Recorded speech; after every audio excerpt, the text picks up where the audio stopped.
The company that broke Canada. Listen, I know a little bit about Nortel going in. Nortel is the Canadian Cisco, and it's their equivalent of the dot-com bubble. And I think that had even more outsized impact in Canada because of Canada's relatively smaller size. So I'm very interested in it, and I think it's relevant now with the AI bubble to learn a little about Nortel and what happened in our last similar type bubble. This is John Roth. Hello, John Roth. He's the CEO of a company called Nortel.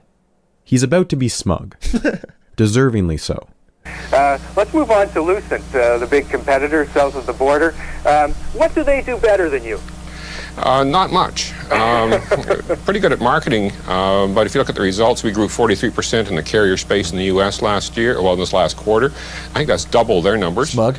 At the time of this clip, Nortel was the second highest Canadian company on the global Fortune 500. Who was number one? At rank 216. But he doesn't plan on stopping there. Just 1 year from now, Nortel will be the ninth most valuable company in the entire. That's crazy for a Canadian company. That's crazy. What is the most valuable Canadian company right now? Let me just do a quick check. The number one Canadian company is, drum roll please, the Royal Bank of Canada, which is on the total list 86, right behind Disney. Damn, Disney had a fall from grace, huh? Disney down here at 155 billion. Yikes. We're nearly above Disney. Yes, it is true. Canada's Royal Bank is about to pass Disney. I'll tell you that right here. 75% of North America's backbone internet traffic travels through his company's networks, an achievement that will earn him the title of Canadian CEO of the Year. This is also John Roth. Or rather, it's a comedian impersonating John Roth. Not particularly well, mind you. There's no genuine attempt at his voice, and the mannerisms are way too high energy. And yet, the audience is eating it up. Now, final question, Mr. Roth. Where will Nortel be, say, a year from now? Linda, Nortel is strong. I guarantee investors I will continue to generate profits for them. Now, if you'll excuse me, I have to get back to work. Spare some change? In this moment, however brief it was, John Roth was maybe the most hated man in Canada. Nortel had been the most widely held stock in the country, and it had just cost them their pensions, militarily annexed by the US. Instead, Canada has spent most of its existence fending off another more indirect form of control: economic subservience. The company that owns the majority of our newspapers is 2/3 owned by an American hedge fund. Well, that's just Most good. of the media we consume is American, and That's the basis good too. of our economy is ripping natural resources out of the ground, shipping them off to America, and then buying them back for twice the price in the form of fancy toys. This all sounds like the natural order of things. This is all good. It's just business. Okay? Yeah, but he's not talking about the other side of it. The other side of it is every fucking 2 years, you guys will ship down a celebrity that we all have to worship. And we just fucking pretend they're American. Okay? Every fucking few years, there's a trade-off. We're America's biggest customer, but they're not ours, and that's a precarious position to be in. Canada's first Prime Minister, They're not John A. sending their Macdonald, best. had just returned It's to the power. opposite. Canada is sending their best. Canada is sending their best, bro. We're getting the fucking except for XQC, baby. Election of 1878. Canada was in the midst of a deep depression that was partially brought on by the Americans canceling a trade agreement in the middle of their Civil War. Macdonald was keenly aware of the public's distrust of American business, and although behind closed doors he was in favor of free trade with the Americans, he knew they would never sign a new agreement. And so he used anti-American rhetoric to call the rival Liberal Party, quote, veiled traitors, and managed to win both the 1878 and 1891 elections by stoking That's just good fears politics, of can't hate American it. annexation. Macdonald's platform was called the National Policy, the centerpiece of which was an aggressive import tax on all American products. The tariff was designed to keep cheap American products out of Canada to promote a strong, homegrown manufacturing industry. The American hog eating all. The poor little Canadian interest pig can't get a fucking bit of the slop. We're just eating all the fucking slop. Yeah, that's fine, I guess. The national policy and anti-Americanism dominated Canada's political agenda for decades, and a later attempt at a free trade agreement similarly defeated the government of Wilfrid Laurier in 1911, where it was once again painted as an act of treason. However, the national policy, whose stated goal was to keep Canada British, had arguably backfired. It had only made Canada more reliant on American industry. Take, for example, AT&T. Having secured the Canadian patent for the telephone, their original plan was to simply make telephones in America and ship them up to Canada. Okay. The new tariffs made that a complete no-go, so the company hatched a plan. They hired a former Confederate ship captain, sent him off to Canada with a boatload of money, where he proceeded to execute a series of business moves so rapid that in just a few months, he owned almost all telephone lines in the entire country. Insane. Alongside this purchase was a single telephone factory in Montreal, a necessary condition to retain the Canadian patent. Parts would be shipped up from the US, assembled in Canada, completely negating the import tax. This was the birth of the Bell Telephone Company of Canada. Make the whole thing in 2 easily put together pieces. Have some minimum wage worker in Canada snap it together. This is built in Canada. And how Canada became a branch plant economy. And as of 1895, that little Montreal branch plant was given a name: Northern Electric and Manufacturing Limited. We've got about a century to go still, but the family resemblance between these two names is clear. Northern made a bunch of stuff. Nortel. Fire alarms, sleigh bells, gramophones, telegraphs, kettles, toasters, lighters, stoves, washing machines, radios. If it ran on electricity, they could probably make it. But their bread and butter was always telephones. Although legally they were separate entities, AT&T was always in the background pulling the strings of Bell Canada. With its endless monopoly money, Western Electric was cranking out telephone tech like there was no tomorrow. And Northern Electric got access to technology that no one else did without having to do any R&D. They just took the designs that Western gave them, made their tweaks, and sold them to Canadians. Sometimes the only thing that would change was the logo on the phone.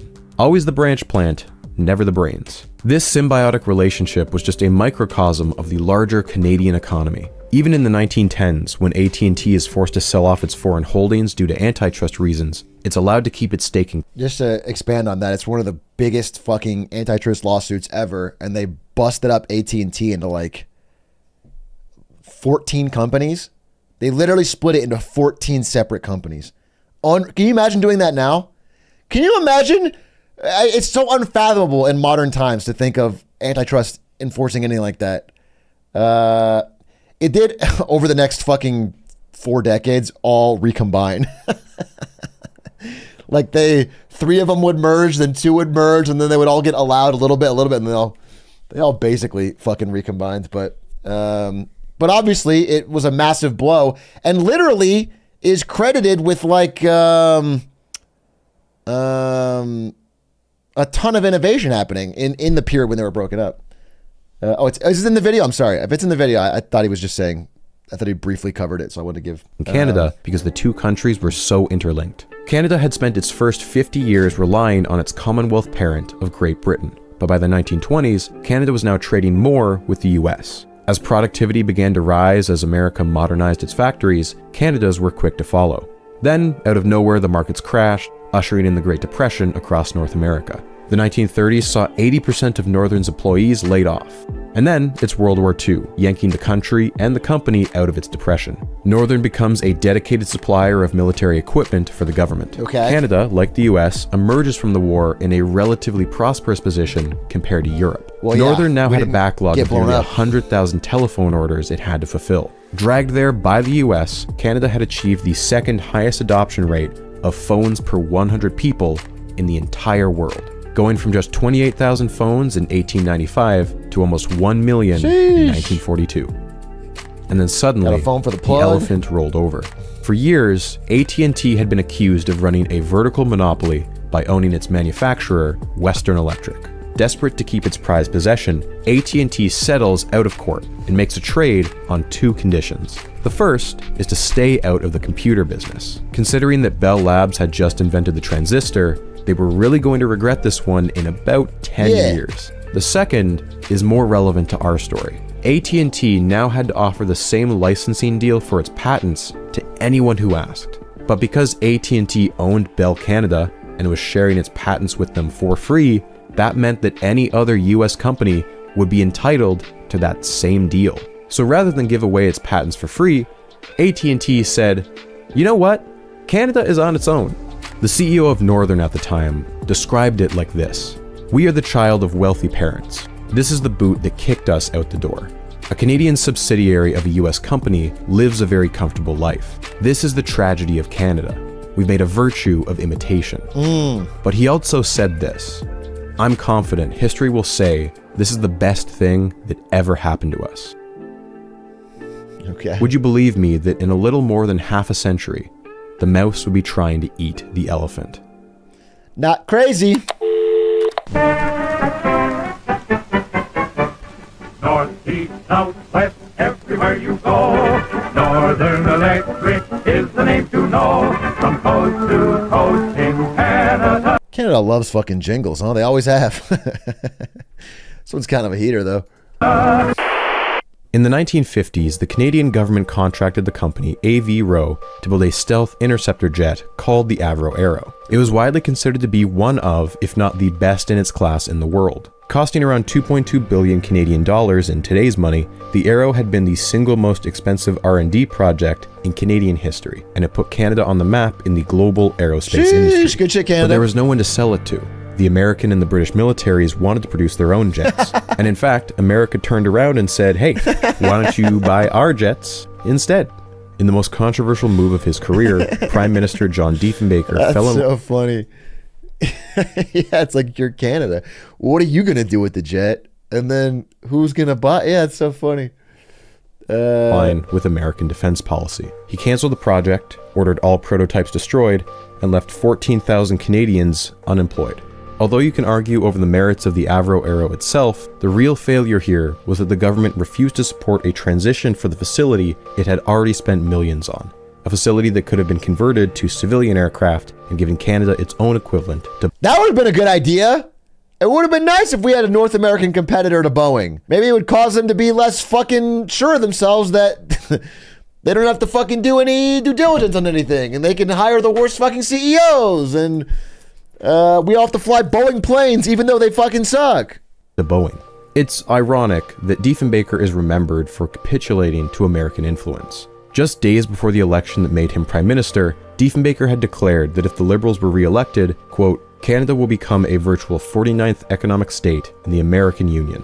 You see, anti-Americanism never truly disappears in Canada, but rather it comes in waves. I feel the stretch of time bookended by the two world wars was a notable period of cooperation between the two nations. But now in the era of the Cold War, Canadians were becoming uncomfortable with the idea that they were simply a sidekick to the US. 1956 saw the government release the results of the Gordon Commission, an economic panel which had spent the last year researching the rapid Americanization of Canada. First, there was culture. By the mid-1950s, 80% of magazine sales were from American brands. Canadian newspapers were still Canadian-owned, but any international coverage was usually borrowed from American papers. The Canadian film industry was almost entirely non-existent. Even if we did have films to show, film distribution was owned entirely by Hollywood, and they had no interest in showing Canadian films. Even our education system that just seems rude. I'm sure there's some of them that are good. There's a particularly infamous textbook on Canadian politics that for some reason had Abraham Lincoln on the cover. Okay, that's fucked up.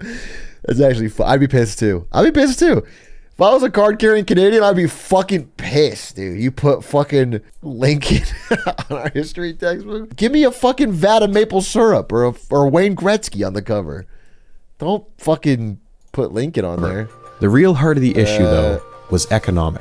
In 1967, 58% of Canada's manufacturing industry was owned by firms whose headquarters were outside of Canada, and 80% of that fraction was American. And the more specialized you got, the higher the fraction went. Transport, electronics, chemicals, all extremely American. The worst by far was cars. Can you name a single Canadian car brand?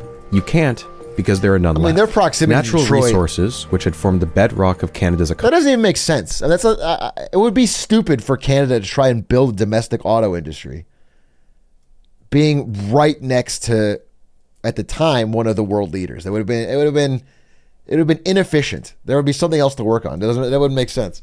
Economy for decades were lining American pocketbooks. Pulp and paper, smelting, mining, and oil and gas, Alberta's pride and joy, was nearly 2/3 owned by Americans. This was such a touchy subject. Plus, they don't even need cars. They already have moose. True!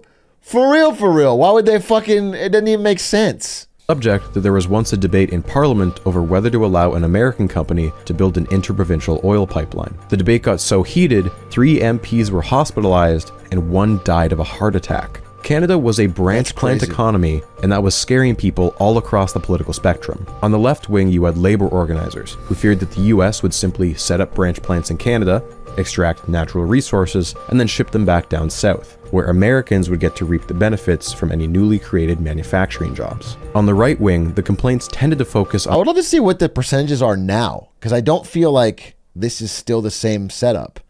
Not that Canada is much better off, but rather that America itself has been written out of these equations. And now it goes to China or something. You know what I'm saying? Like, we don't have manufacturing. We're not taking raw material. I would assume the middleman is getting cut out. I would love to look more into it. On how Canada should instead be reestablishing ties with Britain and the monarchy, and that a loss of economic power to the Americans could eventually lead to a loss of political independence. But between these differing sides, there was one common shared concern. American technology was a crutch. Canada had a huge technological deficit. That's one of the key features of a branch plant economy. Branch plants tend to supply jobs that require less training, like resource extraction or assembly lines. Jobs that are easily moved elsewhere if the cost of labor gets too high.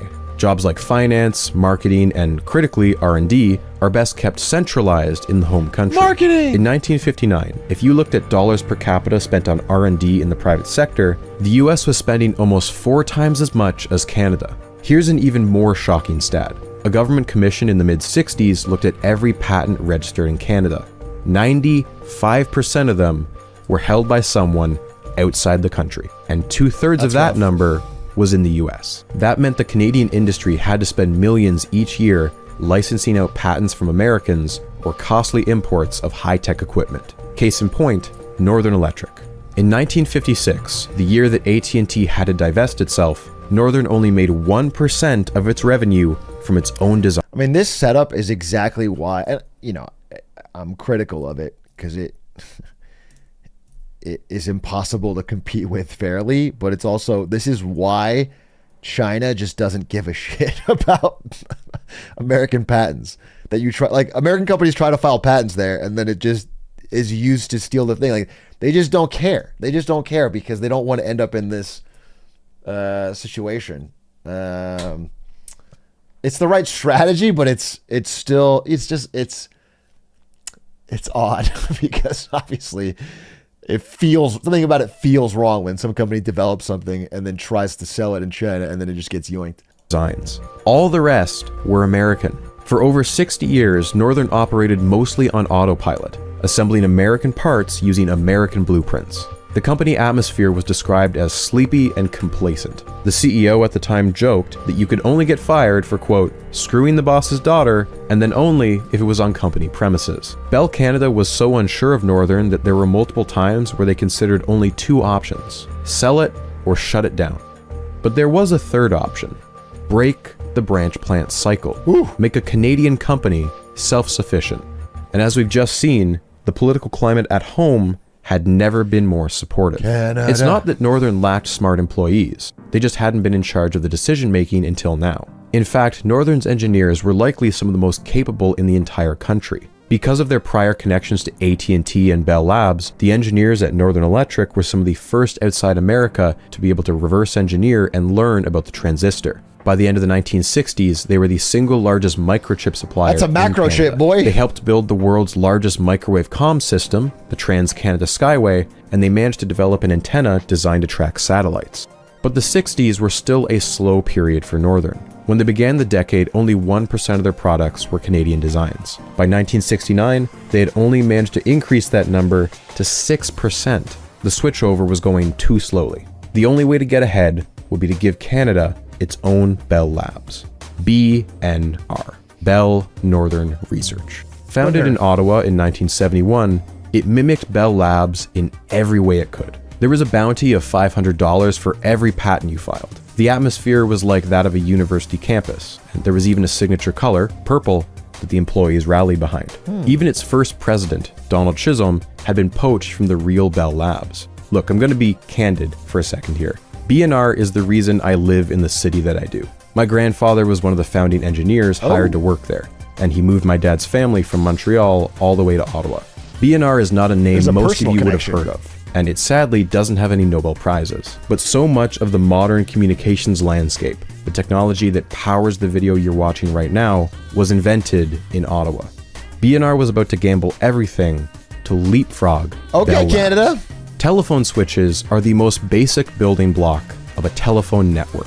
Back in the days of Graham Bell, they were originally just sold in pairs, phone A and phone B, and you put them wherever you needed with a giant wire running between them. Obviously, that's not super scalable, so people decided to designate one building in town as an exchange where human operators would physically move wires around to connect different phone lines. This too was phased out in favor of electromechanical contraptions that were the size of entire rooms. This finally gave way to fully electronic switches, which had fewer moving parts, were much less noisy, and overall more reliable. This was the state of telephone technology as the 60s turned into the 70s. Telephone calls had been analog for as long as they had existed, an electronic wave with smooth curves. But since the advent of the transistor, electronic signals could now be sent in binary. Enough ones and zeros could encode any analog signal with enough precision that barely any information would be lost. That was how computers operated, through massive processors crunching thousands of bits and bytes. People realized fairly quickly that if you could combine phones with computers, the possibilities would be endless. Costs would go down, reliability would go up. I was the first person to think of this. I was in Canada in the late 60s smoking weed, and I just thought, you know what? Phones are cool, computers are cool. What if we put them together? You know what's crazy is people are going to say, like, everyone knew it was a good idea right away. They didn't. People were like, nah, sounds stupid. It was only later that it really caught on. You could send multiple phone conversations over the same wire. Signal degradation and noise over long distances was far easier to correct. You could also expand into what we now consider basic features like call forwarding or a busy line notification. And maybe, in the far future, you could even use phone lines to send data between two computers. Can you imagine that? Sending something other than voice over telephone lines? That'd be like some kind of network. I don't know, maybe there's a better name for that. The problem with this idea is that digital signals can't talk to analog signals, at least not directly. You need to convert them using a codec. Bell Labs had figured this out. If you guys want to save the world from a brain-rotted skibbity toilet president hitting the nuke button, this is when you go back to. Go back to this time and stop it right here. They didn't know what they were creating, and once we get to the internet, it's all over, okay? This is where you can stop the damage. In 1963, but the process was so complicated and expensive that it was only worthwhile to do for giant long-distance cables and the connections between huge central offices. There was still no fully digital switch at the local level. There was a full-on race between at least 7 countries to break this digital barrier, and Canada was way in last when it jumped in with BNR. So how did Canada come from behind and win it all? It's because AT&T had become too complacent. Yikes. Despite having a huge technological head start, AT&T was telling customers that digital switching wouldn't be available for several more years. See, this is the inherent contradiction of monopolies. Their endless resources allow them to develop the best technology and offer the best service. But because they have such a stranglehold on the market, they sometimes stifle innovations that threaten their business model. Yeah. Case in point, answering machines. Bell Labs invented the technology to record. I mean, it's like Blockbuster and streaming. It's like, there's a million examples. It's like digital cameras and Panasonic, or no, Polaroid. Kodak, I'm sorry, Kodak. Blockbuster was working on streaming. I know, they had, that's what I'm saying. They had the technology, they knew about streaming, but they were too slow because they didn't want to fuck up their system. Like, streaming kills renting videos at the store, and so they'd rather everything just slow down. But someone else will come in. Someone will eat your lunch.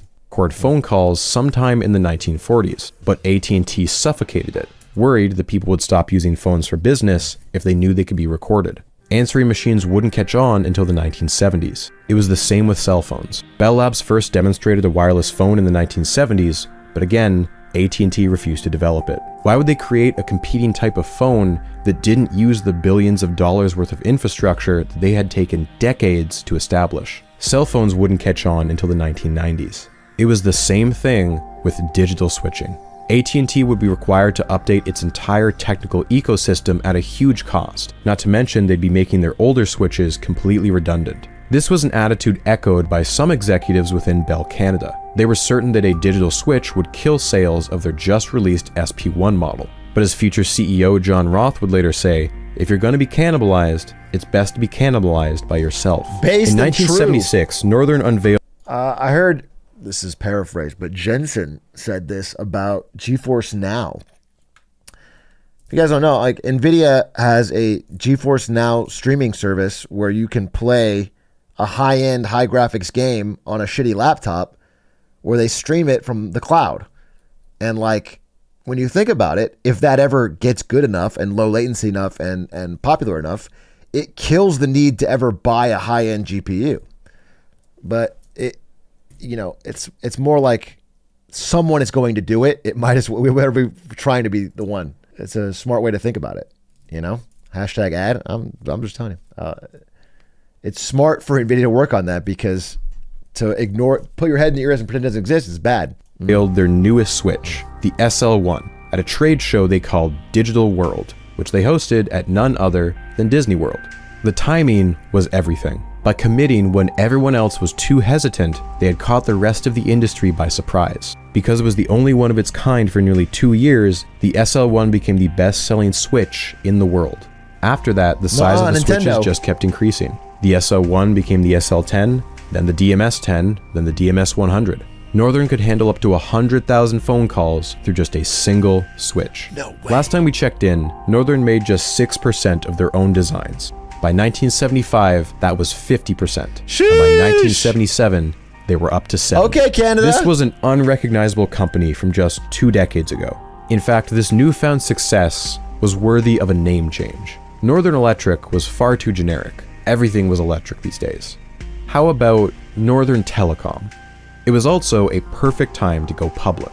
In 1973, they go live on the... Drop the Hearn and calm. It's cleaner. You know what I'm saying? Drop the Hearn, drop the calm. Toronto Stock Exchange. And a couple years later, they made it into the big leagues, Wall Street. During the 70s, Northern had gone from having earnings of $5 million to $111 million, and the workforce grew to 33,000 people. If Northern was an American company, it would have been ranked 160 on the Fortune 500. Jeez. Northern's CEO during this time was a man named John Lobb, and there's a quote from him that has pretty much become company folklore. He would often go around asking employees what the company made, hoping they'd take the bait. When they inevitably answered with switches, he'd hit them with the real answer. We don't make switching, goddammit, we make money. Look, I'm a sucker for unsubtle metaphors. Northern's first president was a literal former sea captain. For almost 100 years, Northern was shielded from the perils of the open market, only ever sailing close to shore. By going public on the stock market, this was Northern setting out to sea, taking a risk that a Canadian company could go global. And lucky for them, the hammer came crashing down at the perfect time. Oh yeah. Helping you stay on top of change today and tomorrow. That's the power of networking. Buying a phone? Buy the one that phone companies have relied on for over 100 years.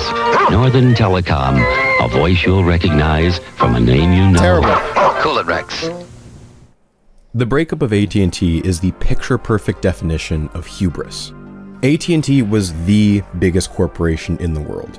It employed around 1 million Americans and provided the cheapest and for many decades, the best phone service in the world. For many Americans, they were the only company you could get a telephone from. And it did so through absolutely crushing business tactics. Although the days of literal sabotage were in the past, now it resorted to brutal boardroom takeovers, political lobbying, and fighting tooth and nail to prevent third-party companies from tapping into its network.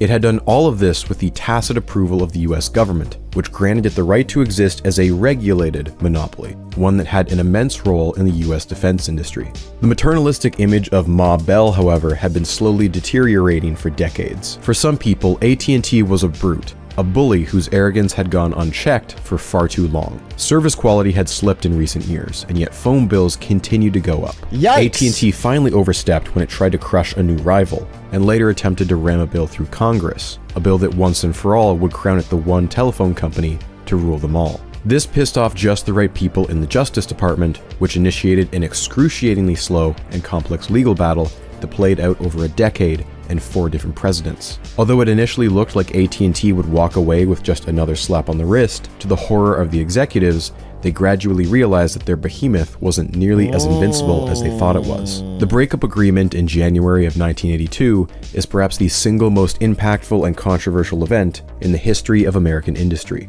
Unlike the 1956 settlement, which saw AT&T make a few small concessions, this new ruling was a devastating defeat, and it left a massive power vacuum. AT&T had been desperate to keep Western Electric under its control, but in exchange, they had to watch the rest of their empire be smashed into 22 pieces. The local phone companies, the Baby Bells as they were called, could now buy their equipment from anyone they wanted.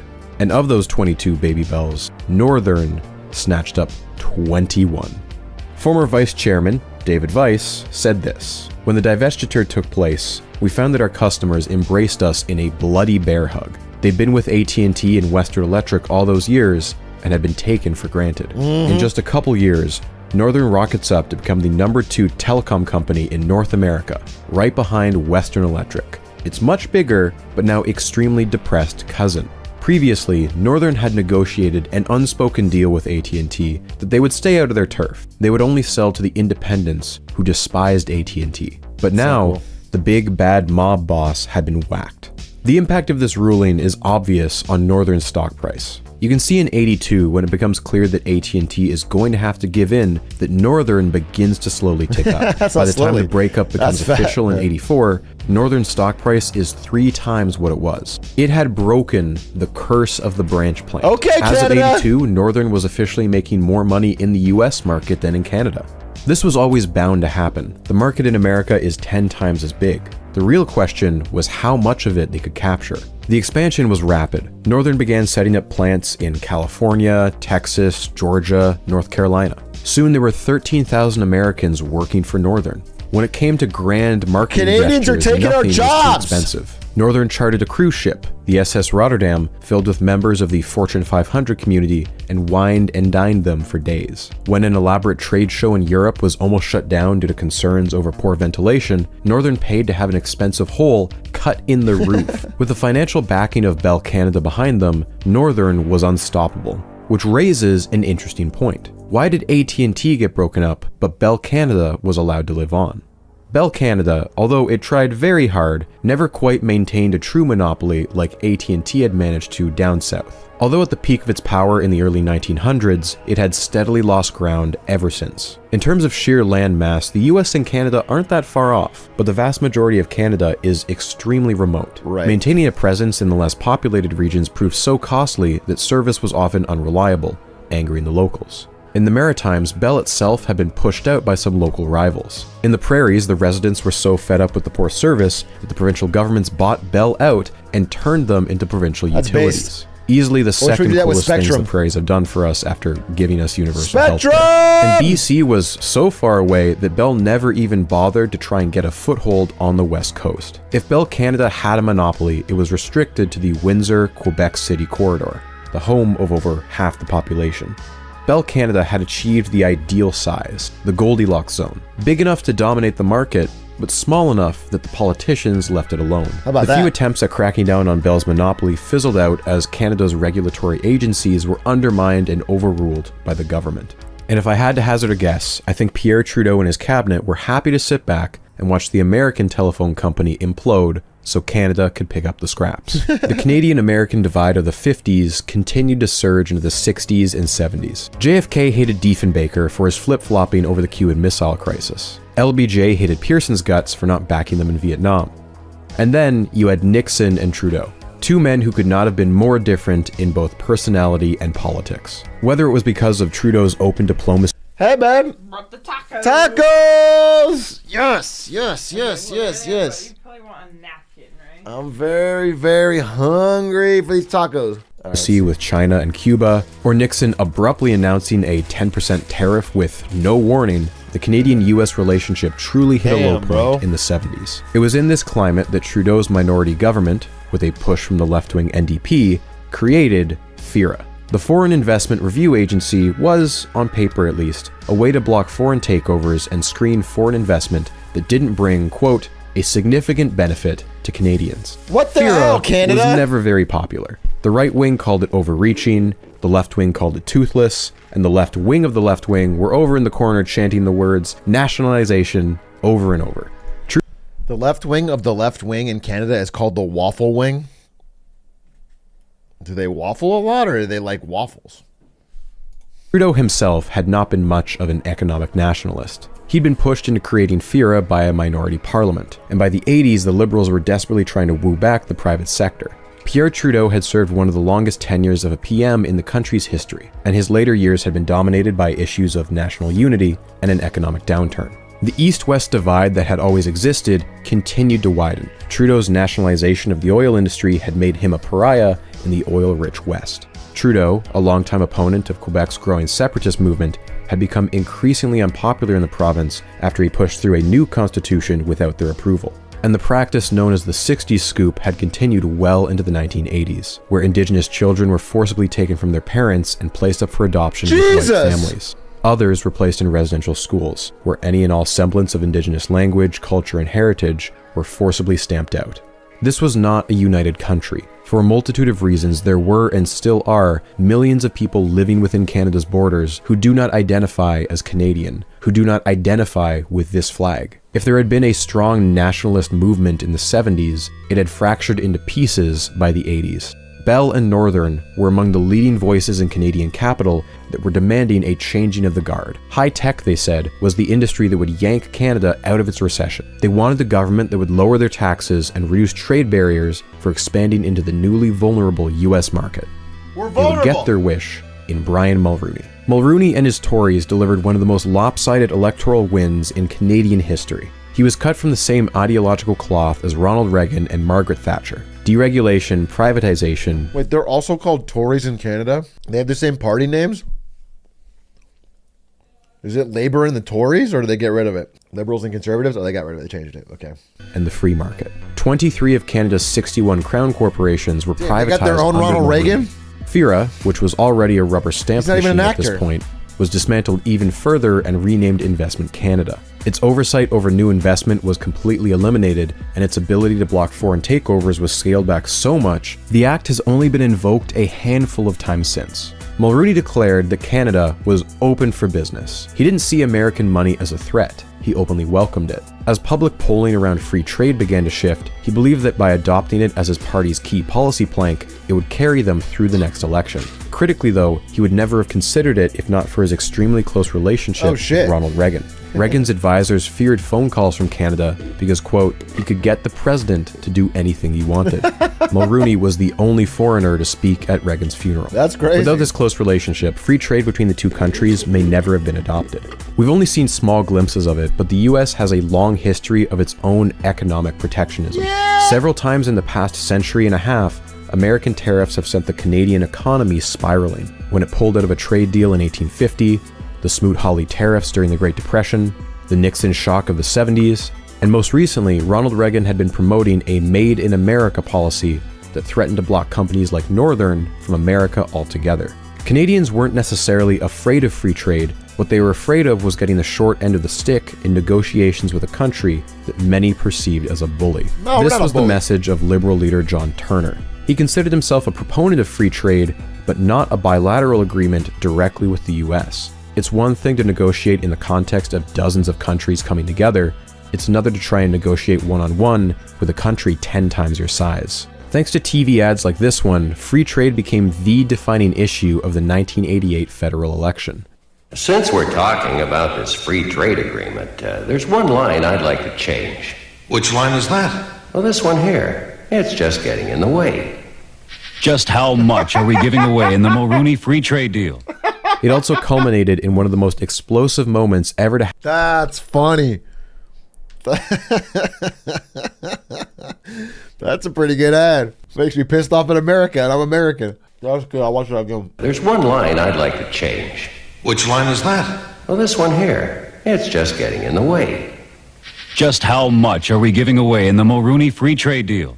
It also culminated in one of the most explosive moments ever to happen in a Canadian political debate. I happen to believe that you've sold us out.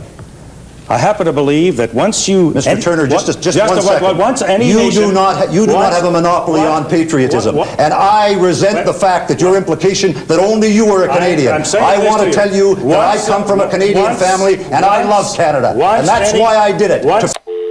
We built a country, east and west and north. We built it on an infrastructure that deliberately resisted the continental pressure of the United States. For 120 years we've done it. With one signature of a pen. You've reversed that, thrown us into the north-south influence of the United States, and will reduce us, I'm sure, to a colony of the United States, because when the economic levers go, the political independence is sure to follow. This moment resuscitated what many had been calling a dead campaign. There had been talks of replacing Turner as leader mid-campaign, but the Liberals surged into first. Ultimately, Turner's past record weighed him down. It's crazy how one moment, I mean, we're seeing that with this election and fucking Biden in the debate, and just one little thing can fucking, one debate. There really is a lot riding on him. And the Tories would eventually clinch the election. The free trade agreement would be enacted soon after, and that was that. With the exception of a few staples like lumber or dairy, the playing field had been wiped clean. It was time to get in the ring and start throwing some punches. Northern's success in the 80s was dependent on entering the hostile American market. After having a pair of Canadian CEOs at the helm, it became clear that Northern needed a CEO with connections in Washington.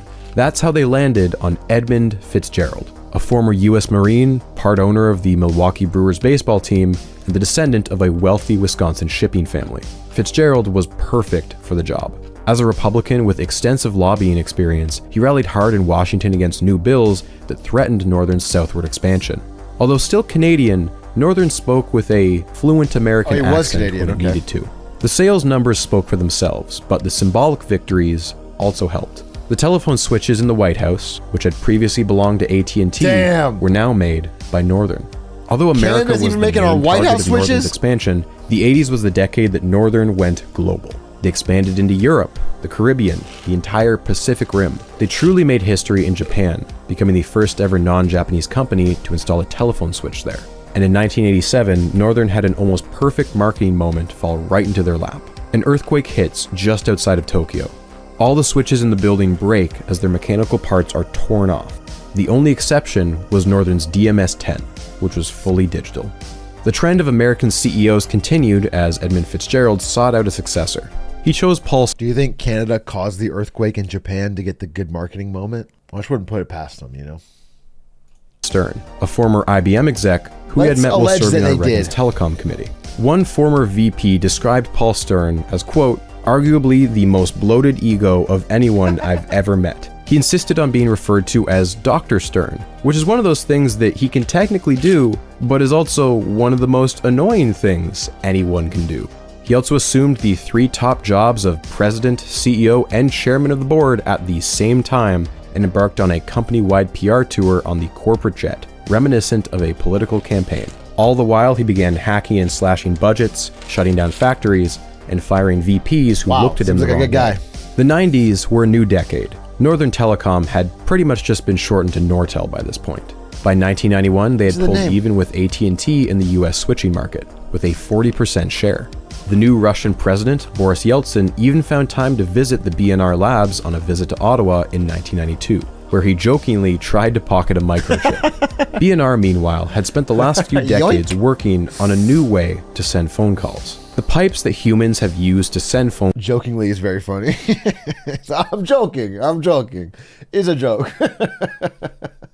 Misdirection he puts... Yeah, oh, I steal this one, and he's got another one in his pocket, dude. Phone calls hadn't really changed much since the 1800s. They started out using iron cables, which, although functional, were highly sensitive to noise and distortion. Early on, many companies made the switch to copper cables, and the world mostly stuck with those for over a century. But now they were hitting their upper limit, and something better was needed. Although they didn't invent the concept, Bell Canada published one of the very first papers on fiber optics in 1966. Using ultra-pure strands of glass, you could pulse lasers to send digital ones and zeros at incredible rates. Unveiled under the name Fiber World, Nortel showcased a line of fiber optic nodes that could achieve transmission speeds of 2.5 gigabits per second. And I still don't have it in the heart of Los Angeles in the year 2024. This 1990s Canadian invention. I don't have it in one of America's biggest cities fucking 34 years later with a budget of a lot. I could spend any amount. It's crazy. It's a business expense. It just doesn't exist. Once again, they had achieved a multi-year head start over their rivals. As the 90s began, Nortel was on the top of the world.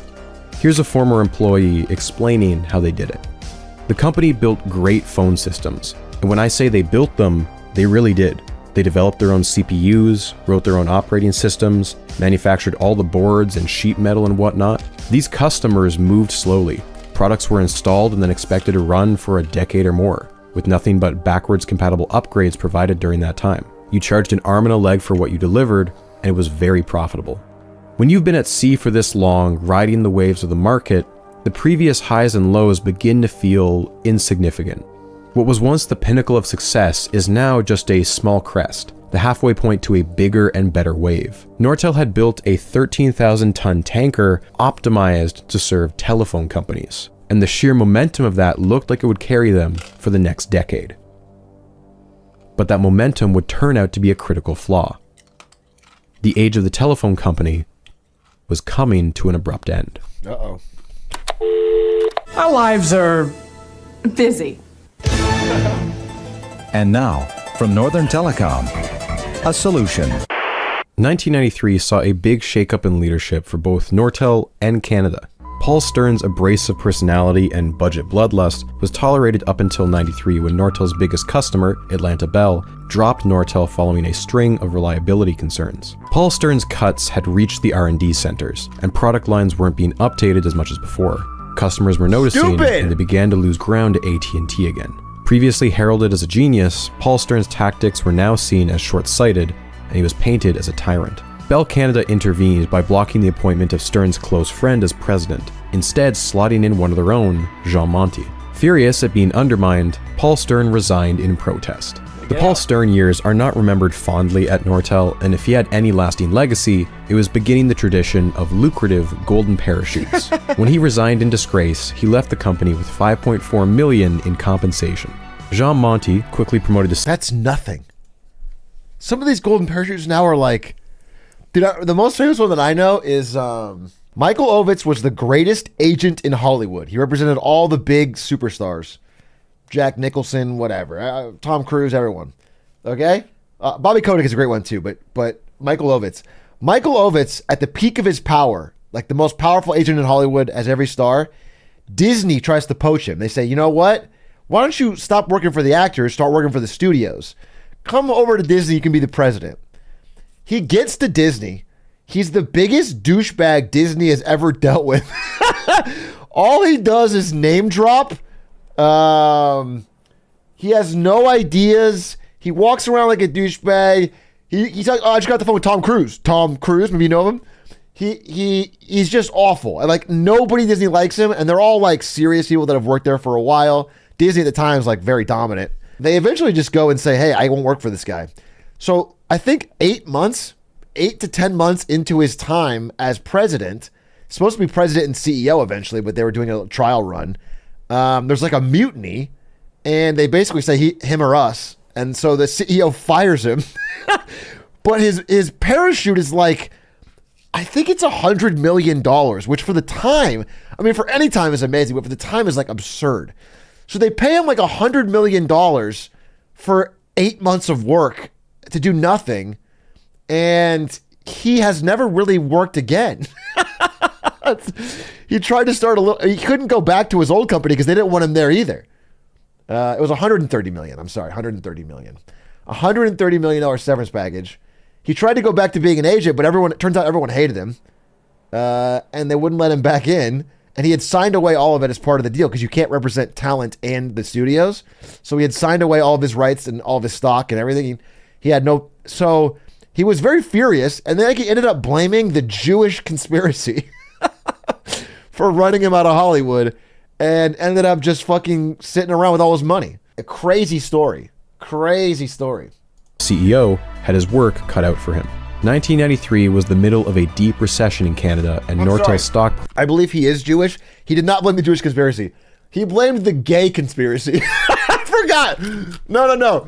He said the gay mafia of Hollywood has conspired to keep me from success. Very, very hilarious story. Price reflected that. Speaking of the recession, oh boy, did people hate Brian Mulroney. Plagued by scandals and unpopular policies, Mulroney resigned from politics just months before his party suffered the worst election defeat in Canada's history, forever dooming the PCs to irrelevance. The pendulum finally swung back to the Liberals, seeing former cabinet minister Jean Chrétien ascend the PM's office. If Mulroney was our Reagan, then Chrétien was our Clinton. A Liberal, yes, but a Liberal who had been pushed to the right by a decade of Conservative rule. The Chrétien years would be defined by an obsession with cutting the deficit. Housing, healthcare, nothing was off limits as long as the number went down. Chrétien had also partially campaigned on renegotiating NAFTA, a revised free trade agreement that would now include Mexico, but he didn't try very hard. Negotiations had been pretty much finalized by Bush and Mulroney, and reopening the terms was just as likely to kill the deal altogether, which was a political no-go. The asymmetry between the two countries meant that there was very little weight Canada could throw around.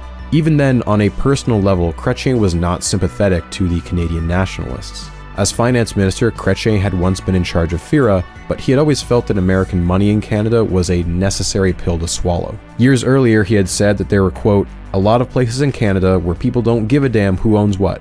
They want a job. And years later, he said, protectionism is not left-wing or right-wing. It is simply passé. The free trade debate had effectively been settled. This new political paradigm was followed by radical changes in Canada's telecom policy. And by that, I mean massive deregulation. It was a burning down of the entire playing field in the name of increased competition. Bell Canada's monopoly on long-distance calls was broken. Their preferred supplier agreement with Nortel was torn up. Phone companies could be TV companies now. TV companies could be phone companies. Cell phones were a thing now too, and everyone was welcome to take a crack at those. To survive, you could no longer be just a telephone company. You needed a thumb in every pie. The US underwent its own version of this with the Telecom Act of '96. The Telecom Act is mainly remembered for flooding the tech market with a bunch of new capital and planting the seeds for the eventual dot-com bubble. But it also initiated a wake-up call at AT&T. The last decade had been brutal for them. More specifically, Western Electric was weighing them down.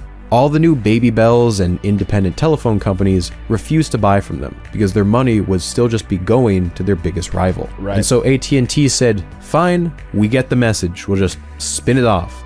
Western Electric was no more. It underwent a makeover and adopted a fancy new name. Longtime fans might recognize this one. Lucent Technologies. Nortel and Lucent mirrored each other in the same way that the US and Canada mirrored each other. The difference was just size and prestige. Lucent was the industry's 900-pound gorilla, over twice as big as Nortel. B&R was respected, sure, but Bell Labs had 6 Nobel Prizes, and their latest hotshot physicist was bound to win them another. Nortel going public in the 70s was a success, by Canadian standards, but Lucent's IPO? It shattered the world record for most money raised, $3 billion in 1996. Lucent would quickly become one of America's most widely held stocks. If you were betting on either of these two companies, Lucent would be the logical choice. Watch out, both of them, at their core, were telephone companies. Neither was truly prepared for the technological upheaval that was going to define the 1990s. Something more radical, unrestricted, and unpredictable than the telephone. Cryptocurrency! You see, there's this new thing called the World Wide Web, a network that brought together text, images, voice, even video, albeit heavily compressed. All of it viewable on personal computers that were beginning to pop up in middle-class houses. The telephone took 50 years to reach around half the US population. The internet did it in 5. As it turns out, the copper wires most people had in their houses to receive phone calls worked just as well when it came to delivering internet traffic. Telephone companies like Nortel were remarkably well positioned to gobble up this new internet market.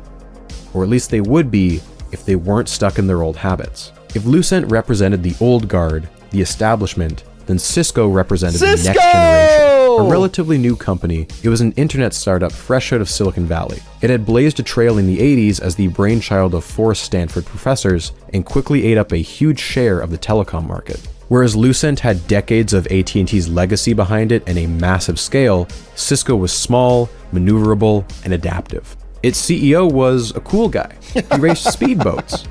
And most importantly, it had picked the correct side in a civil war being waged by a bunch of nerds. The two factions were called the Bellheads and the Netheads, and they each had a competing vision for how the internet should be transmitted. The Bellheads were most often legacy telephone engineers who worked for companies like AT&T and Bell. They championed something called ATM switching, asynchronous transfer mode. On the other hand, you had the Netheads, fans of IP, or internet packet switching. Netheads were likely to be open source nerds working out of universities, or maverick tech entrepreneurs working out of Silicon Valley startups, desperate to try and disrupt the AT&Ts of the world. The Bellheads loved ATM because it built off the same principles of telephone switching. When you set up a telephone connection, you want a live, continuous conversation. No buffering. You set up a link between points A and B and shut out all other traffic. It's fast and high capacity. It's not so great though if one point along the route breaks down. Now you have to reroute and set up an entirely new connection. That's where packet switching excelled. Packet switching is like mailing someone a jigsaw puzzle, but each individual piece can get split up and take a different route to the destination. It doesn't matter because once they all reach the destination, they just get assembled into, say, an email. IP by its very nature is decentralized, immune to single points of failure, and It's notably like the crypto. very hard to track customer billing with, which frustrated the Bellheads to no end. ATM was ideal for the high-capacity optical fiber networks that Nortel and Lucent specialized in, whereas IP was best used with Ethernet cables and routers that Cisco had built its fortune off of. In the 80s, it wasn't super clear who was winning this civil war, but by the mid-90s, it was. It was the Netheads. IP was king, and by the end of the decade, ATM was just going to be another forgotten technology like Betamax was to VHS. If you wanted to use the internet, you had to endure this sound and hope that no one else at home was expecting a phone call. No one wanted on-demand, real-time video calls in this era. They were happy with emails, slow-loading websites, and if they were feeling fancy, downloading software from the internet. Activities where buffering and latency didn't matter. ATM was, on paper, the better technology, but the market had committed to IP. Nortel needed to course correct as soon as possible.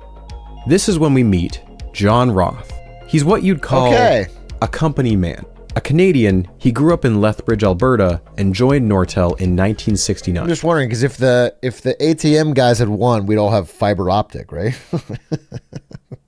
It would just be drastically more expensive. His true talents were not in design. During his entire career at Nortel, he never made it onto a single patent. Cringe! He was instead destined to climb the corporate ladder, and at just 35 years old, he rolled into IP. He was told around 2 years, which was too slow for him. On the other hand, I've heard first-hand accounts that Nortel's engineers had a good grasp on IP, and had even published some papers on it in their in-house journal. One of those papers even described a device extremely similar to the iPhone a whole decade ahead of time. There appears to be a disconnect. John Roth and the executives he surrounded himself with did not trust their own engineers, that they were dinosaurs who were stuck in their ways. This is perhaps the reason that Nortel made the controversial decision to shut down B&R.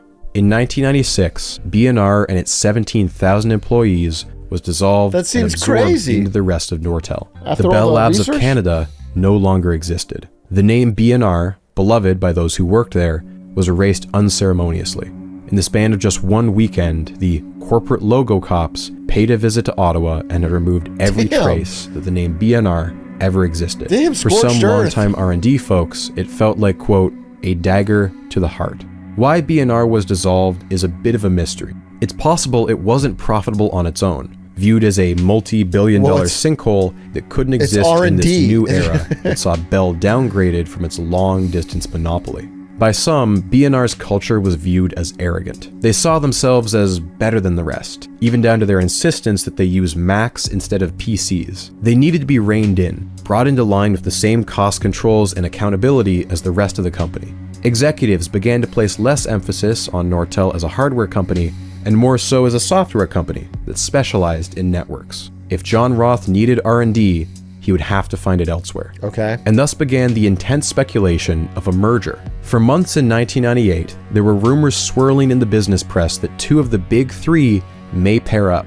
Any partnership that emerged would almost certainly be able to crush the odd one out. Nortel and Lucent would be massive. Complete domination in the telephone market, and their combined size could easily fund the R&D to catch up to Cisco in IP.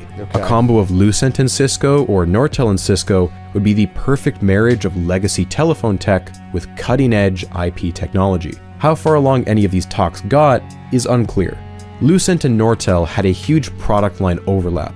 Any merger would make huge sections of the new company redundant, and rumors of a merger between Lucent and Cisco caused the FTC to jump in and say, hey, we might block this because this is maybe a monopoly. Right. There was also a fair amount of personal animosity between the three companies' CEOs that made any deal with Lucent highly unlikely. Richard McGinn, CEO of Lucent, had infamously hung up wanted posters of John Roth and John Chambers inside offices as a way to motivate his crazy. employees. A move that the other two found that is tasteless. Furthermore, Lucent had recently poached 3 top Nortel execs, and then they went on to sue Cisco over patent infringement. By this point, the only merger that made any sense was between Nortel and Cisco.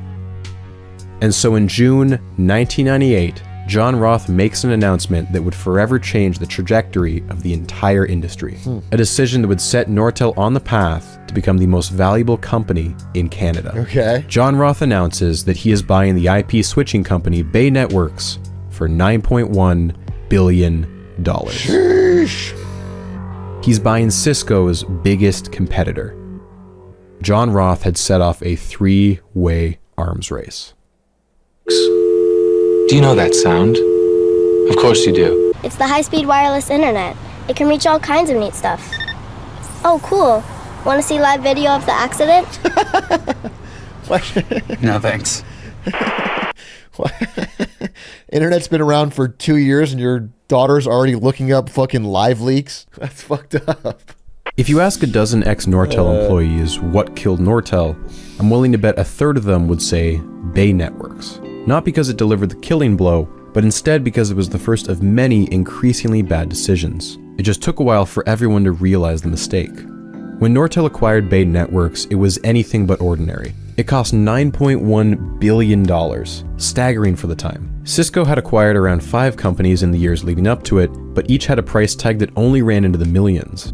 Bay was not a small company, and in fact had been the product of an earlier merger. They had around 7,000 employees, most of them in Silicon Valley, all of whom were immediately added to Nortel's workforce. Bay Networks was such a huge ad that Nortel even got one last name change, becoming Nortel Networks.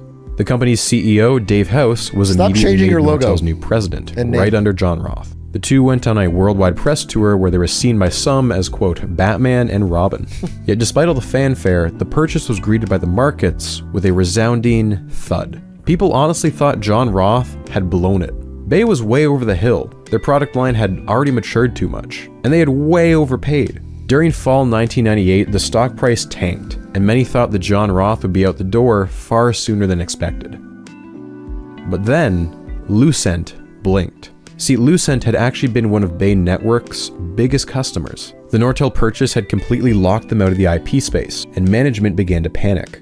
And so in January 1999, Lucent buys Ascend Communications, the next biggest company comparable to Bay Networks. Except they paid a much steeper price than Nortel did. A whopping $20 billion. If people thought Nortel... This is like all the AI acquisitions happening right now. Every company that's late to AI is just paying through the fucking nose for like any team of 8 AI engineers in Silicon Valley. Had overpaid. Then Lucent got fleeced. Ascend had been doing so poorly, brokers jokingly called it ass end. Following this example, Cisco, which had already been buying companies at a frantic pace, went into absolute Pac-Man mode and gobbled up 18 companies in just 1999. The next year, Cisco's grand total would stand at 64 acquired companies. And Lucent was no slouch either. Bingo, bango, bongo. John Roth had every reason to be smug, and he took a shot at Cisco, saying, We can learn to spell IP faster than Cisco can learn to spell reliable. Look, you gotta hand it to the man. He's got sick burns. So you're happy with the Bay purchase? Absolutely. And you feel you paid the right price? Well, it looks like a bargain now in retrospect compared to some of the other deals that are going down. Okay. Feeling vindicated now, John Roth had permission from Nortel's board to go on a shopping spree. Oh, shit. Between the years of 1999 and 2000, Nortel bought a new company at an average rate of 1 per month. Some were small firms with just one exciting R&D project. Others were well-established industry names. Bay Networks would remain their most expensive purchase, but more than a few of them crossed over the billion-dollar threshold. Altian Web Systems was grabbed for almost $6 billion, yet another big player in the Ethernet and IP space. Kairos went for $3 billion. With just 90 employees, they were developing a cutting-edge technology that would enable optical switching using tiny microscopic mirrors. This shopping spree was indiscriminate, and at times appeared to lack a clear focus. Yeah. One of Nortel's other major purchases was Clarify, an e-commerce firm acquired for $2.1 billion. Exactly why John Roth wanted to take his telecom firm into the world of customer relations software is unclear. Frankly, some of these purchases were made entirely so that Lucent and Cisco couldn't have them. With every new acquisition came hundreds and in some cases thousands of new employees. Nortel ballooned from 74,000 employees up to 95. In some towns like Richardson, Texas and Maidenhead in Britain, Nortel was the single biggest employer. The right angle turn was a full-blown corporate makeover. Employees would walk into the office and see a giant right angle arrow decorating the floor. This was a company that was fast. From 1997, Nortel went from spending just 5% of their R&D on internet to over 60% in 1999. Nortel's fiber technology went from 2.5 gigabits per second up to 10, 4 times faster than anyone else in the world. Nortel used to start its projects in years, with full life cycles often being decades, because that's what telephone companies wanted. Roth insisted on a new time frame, web years, really just fiscal quarters, because that's how fast the new economy was moving. And he wasn't wrong. Internet startups had exploded in the last couple years. In 1995, Netscape had an IPO that raised almost $3 billion in just one day. It seemed like anyone who could code a website in their garage could become a millionaire overnight. And Nortel had to accommodate that. Just look at the way its marketing evolved in the past decade. This is a sales video from the 80s. Meridian One communication systems are leading worldwide with over 50,000 digital voice and data systems installed, ranging in size from 30 to 60,000 lines. Now, whether you need 30 lines or 200 lines, the new Meridian One Option 11 will enhance your business success without the nightmares. Snoozer. And this is a new employee training video from around Y2K. And in joining us, you are instantly connected. So here's what you get. Advanced technology. Oh, sexy. Research and development. Shaping the way that people will communicate in the future. Pretty tight, cohesive teams. This is where the action is. You are now instantly connected. This is how you connect. This is where you connect. Welcome to Nortel Networks. Welcome to Nortel Networks. Welcome to Nortel Networks. Even promotions were fast. Tim Dempsey recalls that he spent on average 18 months in any given role. Quote, "We sometimes counted bosses per year instead of years per boss." Another employee I spoke to mentioned that they had 5 different managers in the same year. Some of them they never even met in person. Even John Roth, the person, was fast. The business press had latched onto his obsession with fast cars. Finally, there was something interesting they could write about. Are you still buying used parts for your 66 Jag over the net? Well, it's in pretty good shape now, so I moved on to other things. Last day, my wife and I bought some oil paintings over the net.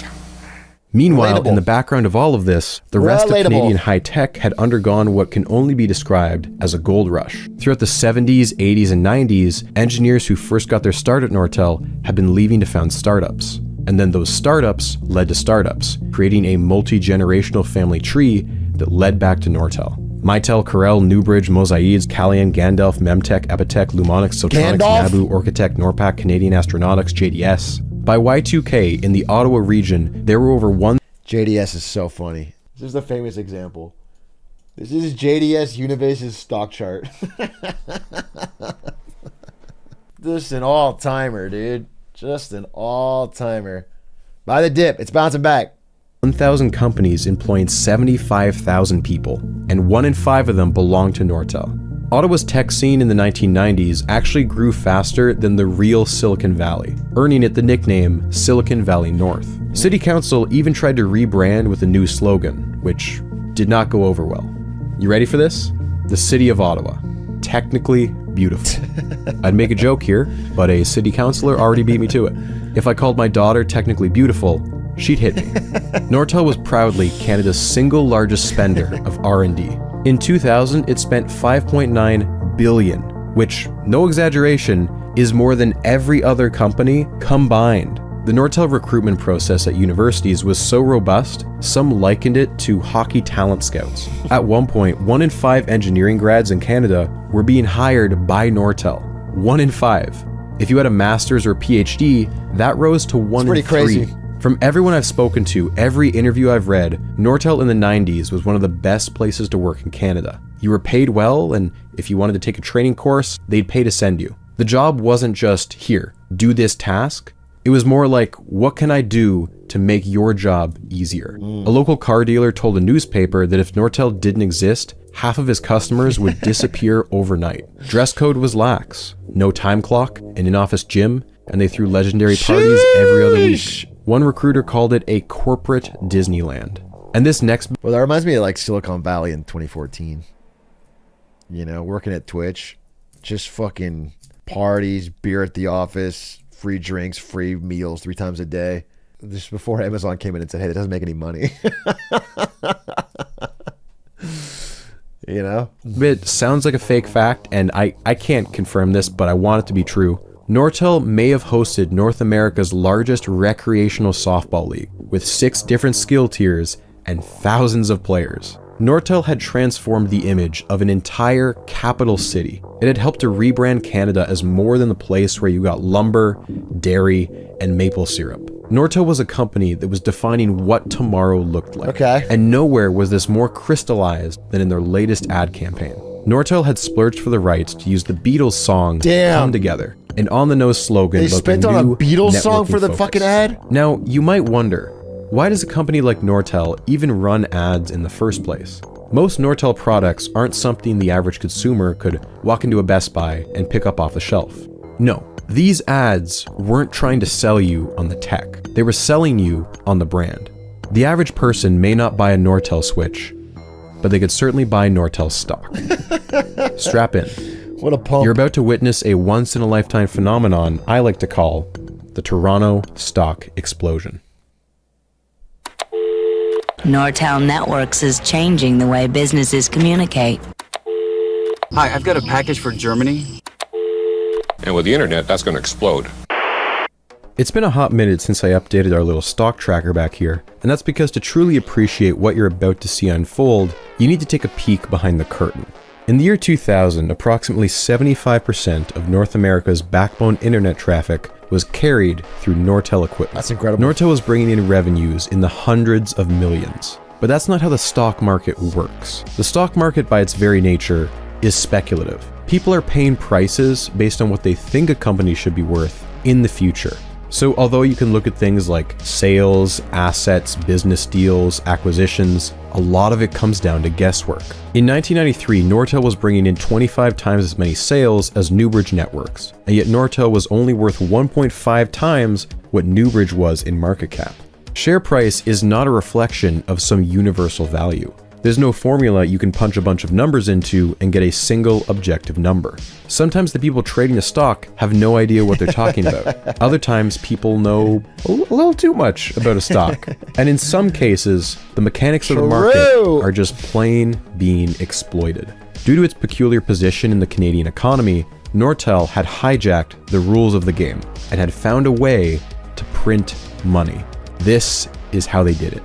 Stocks are traded on stock markets. Whether that's in person or through a computer, doesn't matter.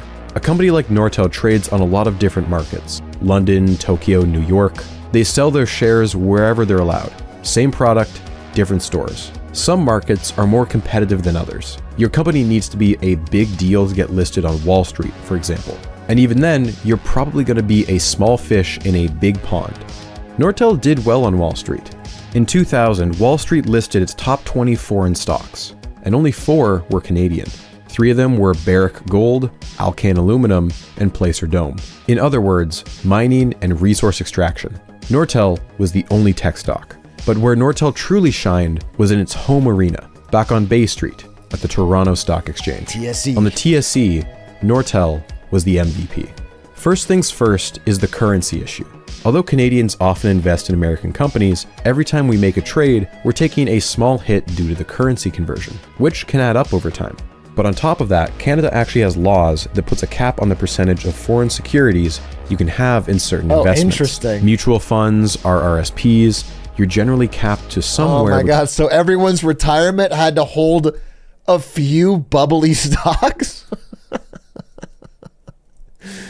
Is that what you're telling me? That's so interesting. 20 to 30% for foreign stocks. These two factors explain why Canadians were biased towards Canadian stocks, but it doesn't explain why there was a sudden surge of investing in the year 2000. For that, we can look at 2 recent changes. The first was a change in pensions. I'm very sorry, I have to do this. This is actually necessary. The 2 main types of pensions are defined benefit and defined contribution. Like the warning. A defined benefit pension is when both everyone's you eyes and your glaze employer over. pay into it, but it's fully on them to manage it.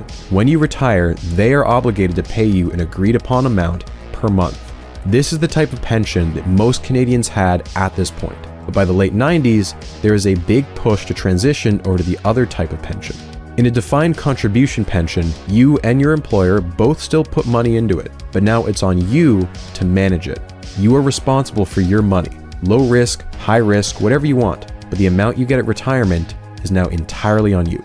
The Liberal government was eager to transfer over huge swaths of its employees over to defined contribution pensions. That included the workforces of Canada Post, the Armed Forces, the Mounties, and the gargantuan Public Servants Alliance. That was hundreds of thousands of pensions and tens of billions of dollars that was going to be sunk into the Canadian stock market.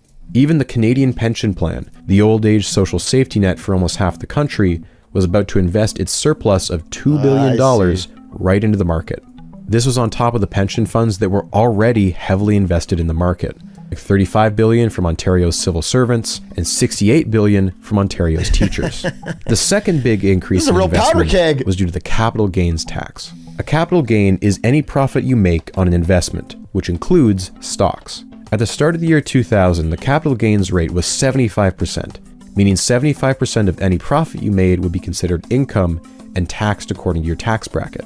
But by February, it had been lowered to 66% and then to 50% by October.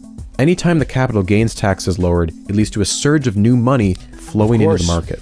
You saw the same thing happen in the US when they cut their capital gains rate in 1997. With more upside to potential trades, the average Joe was willing to try their hand at the stock market. And this was the late 90s too. Technology had made trading more accessible than ever before. In the olden days, if you wanted to invest, you had to go to a bank, get a broker, call them on the phone, and then tell them to make a trade for you. That's so passé. People were quitting their full-time jobs to sit at home on the computer and trade stocks on the internet. You can see here the beginnings of what might turn into a 2021 code. Canadians need to invest in Canada, so they invest in the latest big name, Nortel, which goes up in price, which then generates positive media coverage, and so on and so on. But we're just getting started here. The wheels are still firmly on this wagon. The last piece of the puzzle here is something called an index fund. Stock exchanges employ a lot of metrics, stats. It's useful to have just one number to track, an index, that represents how good the exchange is doing. Now, you've probably heard of the Dow Jones or the S&P 500. Essentially, they try to boil down the entire market into just the top 30 or 500 stocks. Some, like the Dow Jones, use what is called price weighting, where a company's fraction of the index is their market cap divided by the total number of shares. Others, like the S&P 500, use what is called float weighting. For a given stock, their contribution to the index considers both their total market cap as well as the total number of shares available to the general public. That's 2 variables. If you were to put this into a pie chart, today's S&P 500 looks a bit like this. The behemoth tech firms like Microsoft, Apple, Google, Amazon take up big chunks because of their billions of shares. But most of the pie is made up of tiny slices. An index fund is a type of investment that tries to track a pie chart just like this. If I put in $1,000 and Google is 5% of the pie, then 5% of my $1,000 goes into Google. Every time the index updates, so does my investment. In the ultra-competitive market of the US, what if there were 3 companies that were each individually over 6%? And that combined they were about 20, so about a fifth of all money was going to just these 3 companies. That'd be fucking crazy. No one company has clear dominance, resulting in a nice and diversified portfolio. I won't see a huge chunk of money disappear if one company goes under. But what if you add a smaller, less competitive market? Could one company with a particularly massive number of shares take over the index? This is so interesting. I did not... This is the TSE 300. It's one index that combines the performance of top 300 companies listed on the Toronto Stock Exchange. In October 1998, Nortel's share of the TSE 300 was less than 5%, lagging just behind its parent company, BCE. But by September of 1999, it had taken the top spot, grown to 8%. 1 month later, it was 10%, by November it was 11%, and by the end of January, it would be 16%. Okay, like what I'm saying, that is basically equivalent of what NVIDIA, Microsoft, and Apple are combined. That's a level of concentration that's so fucking absurd. It's so much risk for someone trying to get diversification. You're buying 300 stocks, but almost a fifth of everything is going into one. What is going on here? Well, for one, Nortel's share price is going up. But that's just one half of the picture. You see, Nortel's total share count was rapidly multiplying. Where had all these new shares come from? Normally, the number of shares a company has is fairly arbitrary. A company with 100 shares and a company with 1 million shares could have the same market cap, simply because one has a much higher share price. Sometimes companies undergo what is called a stock split. They multiply the total number of shares, say by 2, and divide the price of each share by 2, keeping the total market cap the same. Nortel in its history had undergone 4 stock splits, 2 of them under John Roth, a fact he was happy to brag about. However, a stock split in a vacuum is neither a good nor a bad sign. It's just an attempt by a company to draw in new investors by making a single share more accessible. It's not like John Roth could just keep doing it like an infinite money glitch. The market would be quick to punish him and take Nortel's stock price. He could go and print new shares as part of employee stock options. And in fact, he did this many times. Nortel was notorious for handing out stock options like candy. Even the janitor got some. Over just a few years, he had printed a hefty 161 million new shares. This too, though, wasn't something he could do over and over. Many of Nortel's largest shareholders complained that their shares were being diluted. If Nortel wanted more shares, they would have to get creative. Enter the butterfly plan. Okay. So by this point, Nortel's parent company, Bell Canada, now renamed BCE, owned the largest chunk of Nortel's shares, 39%. So John Roth, although powerful, couldn't unilaterally make decisions without first getting the approval of his boss, Jean Monty, and the rest of the board. Without Bell's monopoly money and a preferred supplier agreement, Nortel would likely have gone under decades ago. Okay, they need daddy. But BCE wasn't a monopoly anymore, and Nortel had quickly outgrown its parent. In the year 2000, BCE's stake of Nortel made up 78% of BCE's total value. Think about it. This is like the end of Yahoo's life. 2016 Yahoo, I think they owned $30 billion worth of Alibaba stock. And it was worth so much more than everything else Yahoo still had. Like Yahoo as a company was worth like maybe $1 billion. And then they had $30 billion of Alibaba stock they owned because they invested early. I'm pretty sure, I don't remember exactly how, but I think they spun it off into its own company that all it did was own Alibaba stock. Because the Yahoo part was dragging that down. It was dragging just the part that sat there and owned Alibaba. About that, this is the country's largest telephone, internet, and TV provider. Nortel's revenues had grown 26% in 1999. The entirety of BCE's other holdings only grew 5%. Owning Nortel right now seems like a good problem to have, but Jean Monty wasn't entirely pleased with the situation. Nortel distorted BCE's numbers so much that the market was likely undervaluing BCE's stock price. And because they no longer had a majority stake, he was fine with simply divesting their shares. That would mean more autonomy for both BCE and Nortel, which would allow Monty to pursue his goal of creating a domestic media empire. Thanks to the deregulation of the past decade, Later that year, BCE would go on to acquire the country's largest private news company, CTV, as well as a major newspaper in the Globe and Mail, as well as dozens of local news stations. Selling off Nortel would allow both companies to divide and conquer, with BCE... We love media conglomerates, don't we, folks? We love when so many of our different papers and news organizations are owned by the same few people. It's good. You get a lot of different opinions. It's awesome. Love that. Taking on media and Nortel taking on tech. The question was how to give away the shares. You would think that they would just sell them, make a killing, and pocket the cash. But the resulting tax cost would be immense. So they decided to instead push that onto the shareholders. They came up with a plan known as the butterfly distribution, where for every BCE share that you held, you'd keep that share, but also gain 0.78 Nortel shares. And the total amount of Nortel shares would be split, doubling in number. If you're lost, that's honestly okay. But the bottom line here is that there were now an additional 502 so they just gave it to their shareholders. Nortel shares on the open market. Before this, BCE was the most widely held stock in Canada. Now, it was Nortel. This immediately increases Nortel's weighting on the it goes higher? 300. The butterfly plan brought Nortel from 16% up to 26%. 1/4 of the entire country's premier stock exchange was simply such a disgusting Nortel. level of concentration. But we're not done here.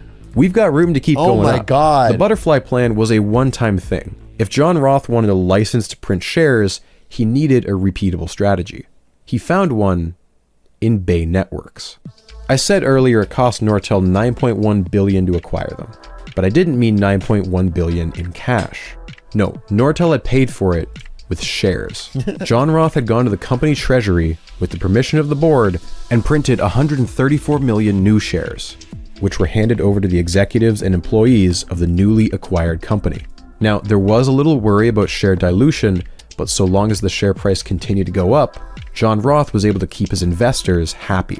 The TSE 300 immediately accounts for all these new shares in Nortel's weighting. This, in turn, causes all index funds in the country to go out and purchase more Nortel shares, which has the cyclical effect of raising Nortel's share price, which also, again, factors into Nortel's weighting. Can you see where I'm going with this? Yeah. Nortel acquired 18 companies in 2 years, and of the $30 billion it had spent, $22 billion was paid for with shares. The shopping spree had injected 972 million new shares into the market. And here's another thing, not all of these shares printed for these acquisitions were actually available on the open market. If you print a bunch of new shares and give them to employees, they're getting a gift for free. Understandably, they don't know if the stock price is going to go up or down, and it's in their best interest to just sell them immediately and make a profit. Millions of shares being dumped right after a... That's what my boss at Twitch told me when I got my Amazon shares. Thank fucking God I didn't listen. Thank fucking God. Actually, I probably did listen and it was too lazy. It seemed like such a pain in the ass. Thank fucking God, though. I remember him telling me that verbatim. Verbatim. Like, you don't know. Like, if you think it's going to go up, you should buy Amazon stock today. But if you're not doing that, then you have no idea. So you should sell. Yeah, okay. It sounds right. And then I went home and played League of Legends or played Shardbound. A buyout looks bad on Nortel. Hence, the buyouts usually included an escrow clause. The employees of the acquired company are given the Nortel shares, but they can't sell them until the end of an escrow period, which could be anywhere from 6 months to a year and a half. And yet, even though these new shares aren't technically public, the TSE 300 still increases Nortel's weighting. This triggers another round of index funds trying to buy shares, except there are fewer shares available to actually meet this new demand. This artificial scarcity drives Nortel's share price even higher, which in turn increases its weighting, and around we go. Are you following? Yeah. Starting in 1998, Nortel had gone from having around 500 million shares to over 3 billion. Nortel had exploited the intricacies of the Canadian stock market so badly that by the summer of 2000, it made up 38% of the entire Toronto stock exchange. That is such a dereliction of duty. Does this make sense? Does this seem fair? I promise you it shouldn't. And then things got worse. So, those index funds we were talking about, With Nortel continually eating more and more of the TSE... Think about it like from the point of view of a pension. Someone's pension is going to buy for their retirement. 40% of the money they're putting in is going to one company at the peak of its value. That's not diversification at all. It's like that's the riskiest portfolio you can imagine. Pi, index fund managers had to buy more and more Nortel to fill up their clients' portfolios. But sometime around late 1999, they ran into a snag. See, there's actually a law in Ontario that prevents mutual and index funds from having more than 10% of their value in one stock. Maybe you see the issue here. Nortel was now more than 10% of the pie. It was illegal for index funds to match the TSE 300. And that was a problem. See, the reason people go to professional investors is that they're supposed to know better than the average person. But with the market being anywhere from 15 to 25% Nortel, unless your investment manager was a savant or a psychic, there was no reliable way for them to outperform the market. Thanks to aggressive lobbying efforts, on January 28, 2000, the Ontario Securities Commission introduced what many people called the Nortel rule. Nortel was not explicitly named in this change, but it was the only company the rule impacted. Index funds were now allowed to go over the 10% cap. Mutual fund managers were out of luck, and they were still stuck at 10.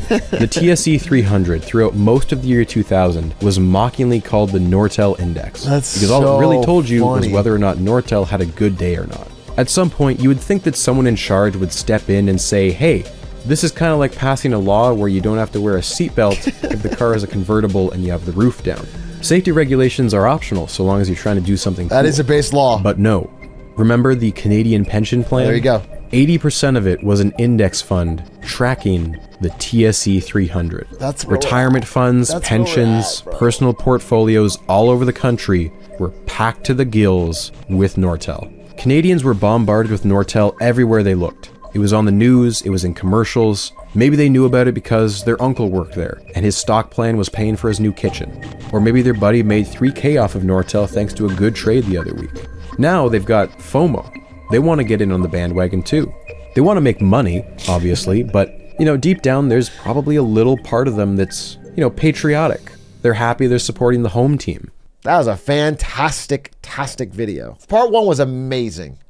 It was a great, interesting, big thank you to Nebula, business documentary. And what's cool is thank you to Nebula, you are joining right at the peak. The entire first part of the Nortel documentary was covering its dramatic rise from being a small offshoot Canadian branch of an American monopoly. They slowly but surely established their own company, their own brand, and their own technology, and rose to become the most valuable company in Canada. At one point, comprising something like, 46%? Am I crazy? It sounds too high. 30% of the Canadian stock, 38% of the Canadian stock market. That means every Canadian that was investing in their retirement, if they put $1,000 in, 380 of that was going to the fucking one company. It was absurd. And that is where they're at right now. They're at their peak of their stock price, and surely only good times are ahead. Okay? This is right around, of course, the rise of the internet and the .com bubble in the late 90s, early 2000s, where the internet's going to never stop growing and everything's the future, and Canada is at the forefront. And every company has to buy their internet switches for the future. Okay? We're going to watch that starting now.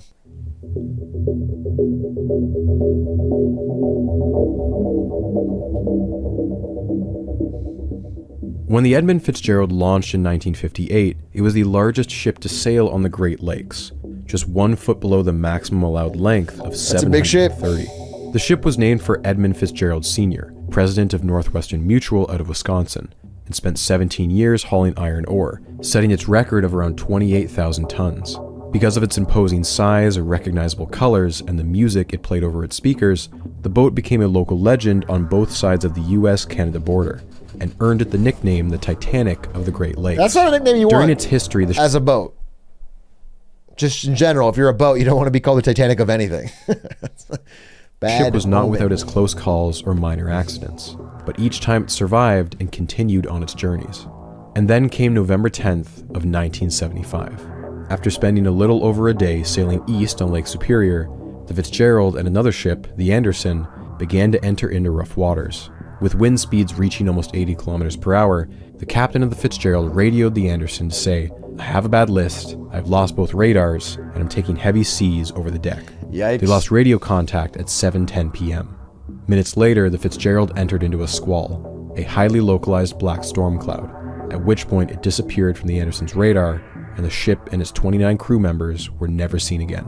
Wait, The for wreck real? was found 4 days later, 500 feet below the surface, a dozen miles outside Whitefish Bay. That's surprising to me. I did not think there was so much activity on a lake, even a great one. It's basically an ocean. It's not basically an ocean, bro. The lakes are big, don't get me wrong. They're not up there with oceans. The Great Lakes are not equivalent to ocean. That's not a controversial take. The Pacific Ocean and Lake Superior are not in the same weight class. It had been torn into 2 gigantic pieces. The lifeboats hadn't been launched, suggesting you, that whoever Doug took it Official. down happened Real. too fast to react. Although they're called the Great Lakes, their sheer size is such that they're more comparable to inland seas. Well, that settles that, doesn't it? They're not comparable to inland oceans. I'll tell you that. I'll tell you that right now. Don't say get fucked. He didn't say oceans. He said seas, which we can meet in the middle, but it's certainly not ocean. Okay? Lake Superior is the largest of the 5, with enough volume to fit the other 4 lakes with room to spare. The weather conditions are often unpredictable and even violent. The waves on Lake Superior that day, particularly on the eastern side, reached an astonishing height of 11 meters. That's as tall as a 4-story house. With the Okay. Fitzgerald weighed down with 26,000 tons of cargo, water would have crashed down above the deck by over 4 meters. Sorry, go one second. The largest recorded wave on an ocean, a real ocean, is 18 meters. Just interesting. Interesting that like these paltry waves are like even considered scary. It's like mostly, it seems very lake sized. And although it's exceedingly rare, if the air pressure system was just right, a rapid frenzy of wind can generate a rogue wave over twice the height of the surrounding crests, a column of water so imposing that it would register on a ship's radar. The exact mechanics of the sinking to this day are unknown and widely disputed. Even the famous Gordon Lightfoot song captures the multiple possibilities with this lyric. They might have split up, or they might have capsized. They may have broke deep and took water. What exactly sank the Edmund Fitzgerald is a mystery that will never have just one satisfying answer. The best we can do is to analyze the wreckage and make our guesses.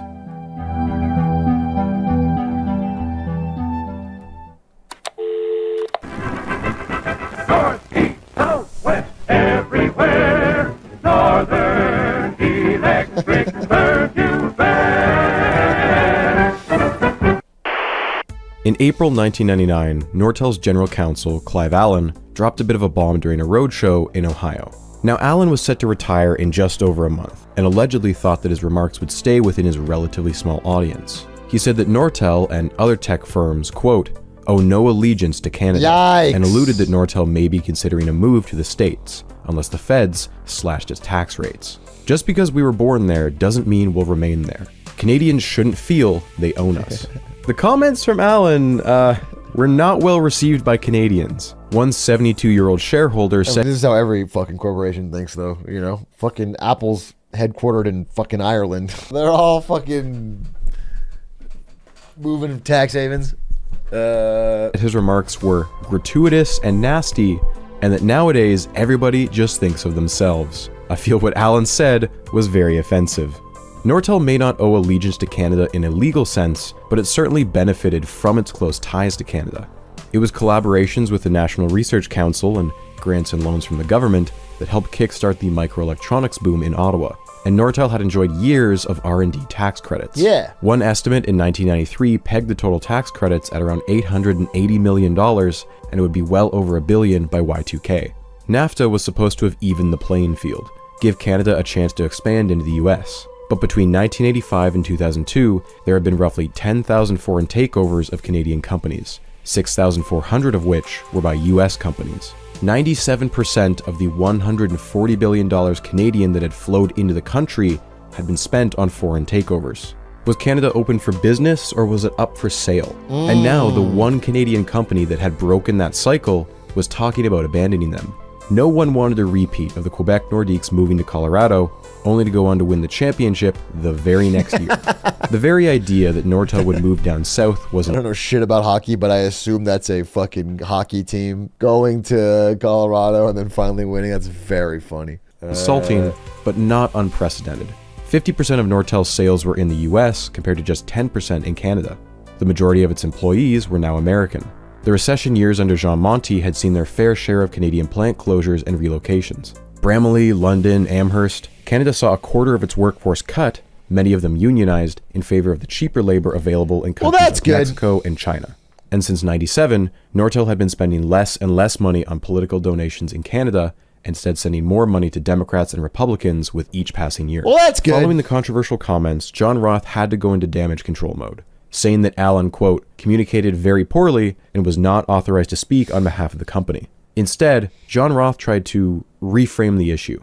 Well, the big issue is that there's a huge incentive for basically people in the upper income. And a lot of our jobs that we have in Nortel basically pay very well. And there's a huge tax differential now between the take-home pay that somebody would experience if they had that job performed in Canada versus they performed the job in the United States. And I think the government really has to pay attention to the fact that a lot of upper income jobs are moving to the US. And this is going to reduce the Canadian tax base in time and is going to basically impact the standard of living that we all enjoy here in Canada. This wasn't about Nortel leaving to the US, but instead that Nortel was losing its best and brightest to US companies. On average, one Nortel manager a week was being poached by a US company in the year 2000. One Nortel executive was approached midway through his vacation in Greece and was flown out to Silicon Valley that day. They also offered to have his wife flown out so she could view a selection of hand-picked houses and see the various school districts. It doesn't matter that you work for the richest tech company in Canada. US tech has unfathomably deep pockets. One Silicon Valley recruiter explained it like this: optical networking equipment is not something a couple of guys in a garage can create overnight. There is no one in the valley who knows how to do optical transport. We have to import all our guys. Canadian engineers were being offered huge raises, stock options, and yes, even hockey tickets. That last one does sound like a sweet deal on paper, but keep in mind the hockey team was probably the San Jose Sharks. Bro, there's so many people on NVIDIA that love the Sharks. I can't get into it. I remember this, I'm not going to say his name, but he's high up at NVIDIA. He would always show up in the Sharks gear. See, you catch that Sharks game? No, I didn't. I missed this one. I didn't catch that one. I've been assured that this is a very funny sports joke. The company behind that particular stunt was Optical Networks, of which Cisco was an investor. And Nortel was so infuriated by its antics, they filed a court injunction to stop them from stealing their employees. It had poached 19 employees in 11 months. Worse, Nortel was alleging that those employees had been targeted because of their knowledge of trade secrets. The last time Canada experienced a brain drain like this was right after the Avro Arrow. When the project was shut down in 1959, rather than converting the plant to civilian... There was leaked emails, I think, from Apple. There's a great... I love to read corporate emails that get public, like the Sony ones, the Apple ones. I like to see how CEOs talk to other CEOs. It's very interesting. It's very fascinating.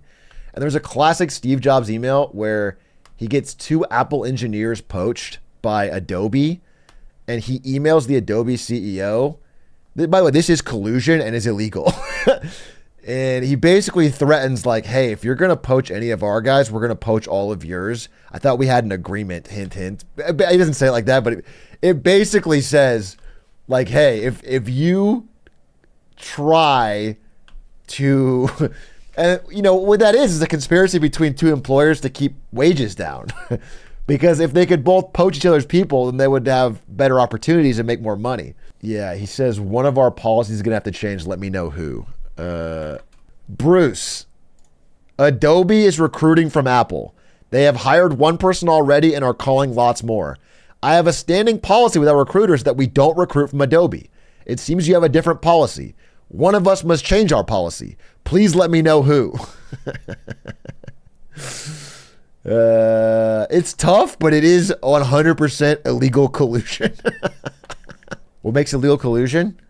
Adobe and Apple agreeing to not give offers to each other's employees is a way of keeping the market for those employees down, making their wages lower.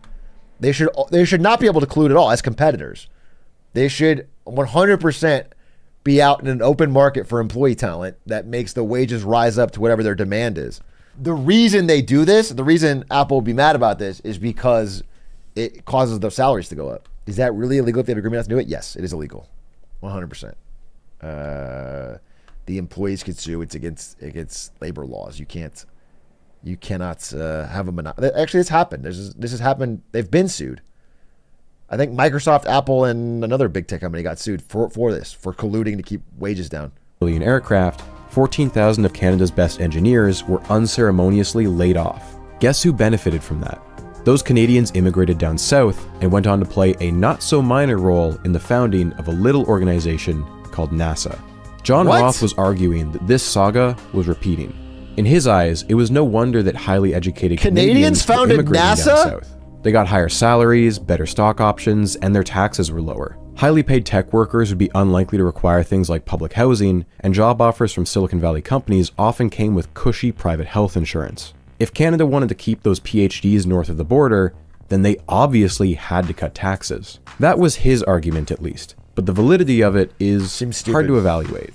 One study between 1997 and 2002 found that on average, 23,000 university-educated workers left Canada each year for the US job market. And in 1998, Statistics Canada confirmed that yes, a brain drain was occurring. However, it was small, much smaller than the one during the 50s and 60s, and more than offset by a brain gain from people immigrating to Canada by a factor of 4. And on top of that, a later study from 2013 found that this brain drain was often temporary. The only thing that mass cutting taxes will do is make your society a hellhole that people don't want to live in or come back to. It'll exacerbate the income inequality. It'll increase homelessness, you know what I'm saying? Reduce social services, make it more punishing to reach poverty. It's a very, very short-term mindset. If you make the best place to live, people will come there. People will immigrate in. Around 50% of graduates who moved to the US later moving back to Canada. There are clearly some additional, harder to quantify variables at play here. But here's the thing. This is about a narrative, and John Roth had a narrative that the media loved. Nortel had ballooned so spectacularly that it was worth more than the rest of its own parent company, BCE. His quotes were being published every other week in newspapers. He was on TV talking about the brain drain. John Roth was not simply a Canadian CEO, he was the Canadian CEO. His rhetoric was being echoed by the leaders of the two conservative parties, who began to demand for further tax cuts. The culmination of this was a widely publicized feud with Finance Minister Paul Martin. The role of Finance Minister is generally one of the most sought-after cabinet positions, and Paul Martin was particularly influential. After coming in second behind Chrétien in the party leadership race, Martin had been biding his time ever since, stoking internal divisions within the party, and would successfully force out his boss in 2003. What this means is that John Roth was sparring with a future prime minister. Quote, Canadian taxes are too high. They are driving out top talent, the Gretzkys of high tech. And Martin would hit back. So Canadian pilled. To bring Wayne Gretzky in every conversation. Do I believe that some people leave Canada and that these are the kind of people we should not lose? Yes. Do I believe that they leave because of taxes? No. As much as the government tried to argue against it, politics is about optics. In February 2000, Paul Martin introduced what amounted to $58 billion in tax cuts and a significant overhaul to the tax bracket system. With an election becoming increasingly likely as the year dragged on, Paul Martin delivered a killing blow to the conservative platforms by unveiling a second mini-budget in October, which added even more cuts and sped up many of the changes promised in February. By one-upping the opposition on taxes and with healthcare as a further wedge issue, the Liberals cruised to another huge majority in November of that year. John Roth had gone toe-to-toe with the future Prime Minister, and he had won. For this saga, Time Canada named him Canadian Newsmaker of the Year. Although most Canadians were focused on changes to the middle tax bracket, for the John Roths out there, the real headline was the corporate tax rate, which would be dropped from 28% to just 21% over the next 5 years. That's good for employee inequality. Stock options also got a revamp. They now had a built-in tax deferral clause, meaning you wouldn't owe taxes until you sold your shares.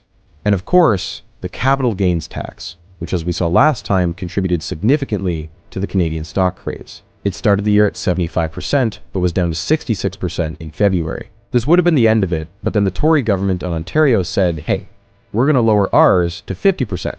Not wanting to be outflanked on taxes in an election year, Paul Martin said, fine, we'll do it first. And so by October, he had slashed it again and brought it down to 50%, which is where it stands to this day. Okay. In a global financial market that was so often dominated by American companies, John Roth had done everything he could to level the playing field. But still, Nortel lacked one key trick that Lucent and Cisco had access to. And John Roth had a plan for that as well. Analog and DFT, how much better can it be? Anesthetic on the floor, I can take it anymore. I don't think I want to pay this anymore. To understand the root of Nortel's problems, you have to go back to a PR incident in late 1998. See this plunge in price? It was caused by 12 words. The recent Bay Networks purchase was not an immediate slam dunk. The company had not been without its own issues. It had been formed from the merger of two other tech companies who had overlapping product lines, and some of its senior employees had jumped ship. At $9.1 billion, many observers thought that Nortel had way overpaid.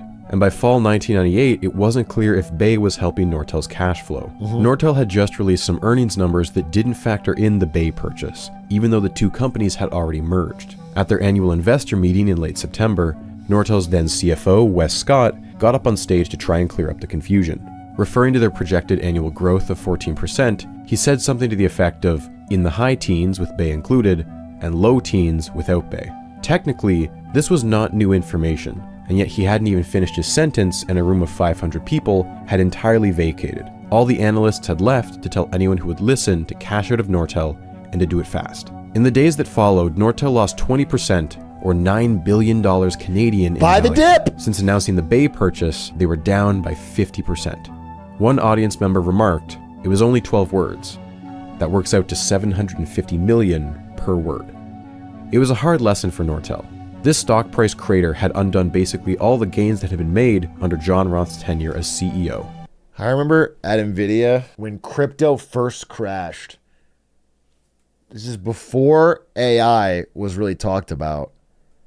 And it was just a GPU company. It was like maybe my first year there, maybe a second. And all the GPUs were sold out because of crypto. And so everything was selling like fucking gangbusters. And all the earnings reports were good. And the stock, it's been split so many times, the number doesn't matter, but it was like 300, you know? And then the crypto bubble burst the first time before it came back. And there started to be a ton of GPUs piling up as like used in secondhand. And the next earning wasn't so good. And the stock dropped 50% like that, like fucking insta. And I remember walking around the office and everyone was fucking moping, talking about I should have sold. I should have sold at 300. Good thing you fucking didn't, bro. Good thing you fucking didn't if you held on. I remember Shroomed, actually. If you guys know Shroom, he's a Melee player. It does, he works at NVIDIA. He did testing for NVIDIA. I think he still does. And he was just fucking despondent. He's like, I was about to sell. I was this. Yeah, Dewan. Good that you didn't, bro. He was approaching his threshold. The lesson here was that frank honesty is bad for the stock price. You gotta give investors only what they want to hear. Wes Scott was booted from the CFO role early the next year. He would be replaced by Frank Dunn, a longtime ally of John Roth. From this incident onwards, Nortel would concoct a new type of financial reporting: earnings from operations. I already know that for most of you watching this, your eyes just glossed over. I get it. It sounds like an Econ 101 term. Something straight out of an accounting textbook. But it's deceptive. These three specific words, in this specific order, is not something you can find in a textbook. It's an invention entirely unique to Nortel. But it's not unique to Nortel. All these fucking shit companies do this. They do adjusted EBITDA. They do, innovation-focused EBITDA. They do all sorts of fucking financial terms that basically say, here's a way to show all the money we're making without all the costs associated with it. Because those don't count. There's a million different terms that they've all used. They've always found fancy ways to say it. It's always just a way to say we're making money and ignore our costs, because often their costs are greater than what they made. Often it's a bad business. It doesn't work, but they don't want to count that. It'll be like, let's say you start a fucking pizza delivery robot company or whatever, and you do sell, I don't know, $500,000 worth of pizzas. You would be like, wow, look at this growth number. We sold 200,000 last year, 500,000 this year. But what you take out of your report is that you spent, $1 million and then $2 million on marketing just to get that much, because people don't want to fucking do it. So you have to do these promotions and deals, and that's what it is like. It's all ways of trying to show growth while ignoring the fact that your costs are rising at a higher level. The only thing that really, there's a lot of things that you can look at, but the best thing, the most pure thing to look at is free cash flow. Free cash flow. What actual cash is coming in left over after everything? If you can look at free cash flow and that's growing, almost always the company's doing good. Almost always. Free cash flow is what you want to look at. A smokescreen that hid just how bad things were from investors. So there's this thing in the US called GAAP, he's going to explain it. Right? Generally accepted accounting principles. Essentially, a big group of accountants, the FASB, come together and make a set of standardized rules for reporting a company's finances. It makes it so you can compare different companies on a level playing field and helps investors make informed decisions. It's not technically a law, but if you're a publicly traded company, the SEC can issue fines if you don't follow GAAP, and even private companies tend to follow it so they can get loans from banks. Now, Canada at this time had its own version of GAAP. Crap. Nortel, which was owned by a Canadian parent company at the time, was required to follow Canadian GAAP, which was frustrating for Nortel because it meant they couldn't take advantage of the highly controversial Opinion 16, aka the pooling rule. When you buy a company, you're paying for two types of assets, tangibles and intangibles. Tangible assets would be physical stuff, like offices, factories, equipment, employees, stuff that has a clear dollar value. The intangibles, though, are harder to quantify. This might be brand recognition, customer relationships, or in this new exciting .com era, the future potential of R&D. If I buy a company for $10 million, but they only have $3 million in tangible assets, that means I paid a premium of $7 million. This premium is called goodwill, and goodwill has to be recognized on your balance sheet, subtracting from your revenues as a rapidly depreciating asset. Here's where the controversy comes in.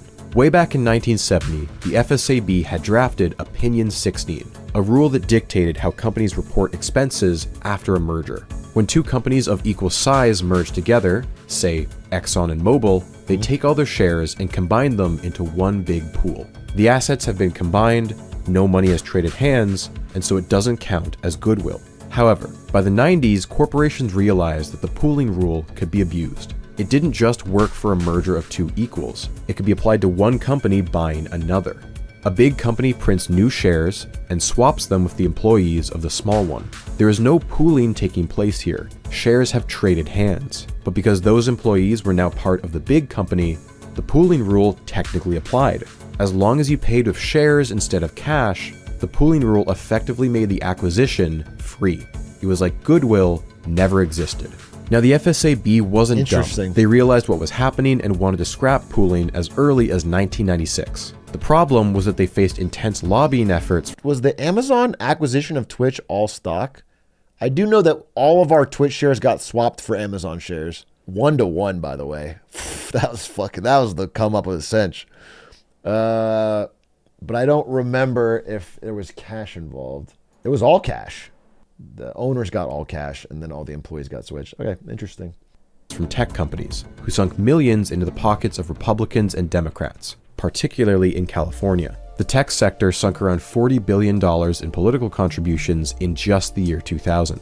Despite this, the FASB continued to fight back and eventually managed to get the pooling rule scrapped, a change that would take effect on January 1st of 2002.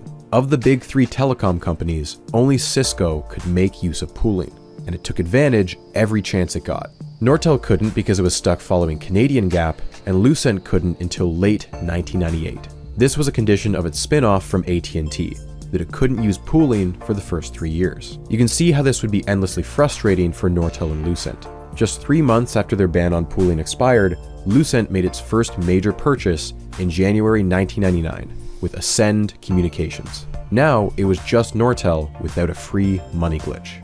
So what did Nortel do? They did it anyway. The thing is, there is nothing preventing a company from publishing their GAAP numbers and then also publishing a different set of numbers that make their company look better. So long as you clearly define which ones are GAAP and which ones aren't, there is nothing illegal about that. You could bury them in the fine print, or you could publish your annual report on a big news day so no one pays attention. This type of creative accounting fueled the entire dot-com bubble. You had startups worth billions of dollars on the stock market and yet had no products and no revenues. They were just offices with a few computers, a website, maybe a foosball table. The 1990s were the wild west of investing, and it became almost impossible for financial analysts, much less the average person, to decipher the dozens of different GAAP versus non-GAAP numbers. It was like apples Never versus trust oranges non-GAAP versus numbers prime ever. rib steaks. To be clear, what Nortel was about to do was not unique and it was not illegal. Nortel was just doing it at an unimaginable scale. And so, under the new CFO Frank Dunn, Nortel released their annual report for 1998. In it, the cost of the Bay Network's buyout was simply not factored in to the headline numbers. Buried at the bottom were the GAAP numbers. What would have been a $569 million loss under GAAP was a $1 billion profit under Nortel's nonsense numbers. Here's another headline. Revenues up 22%, up to $4.4 billion. But buried at the end of the paragraph is the GAAP number. The quarter actually saw a loss of $470 million.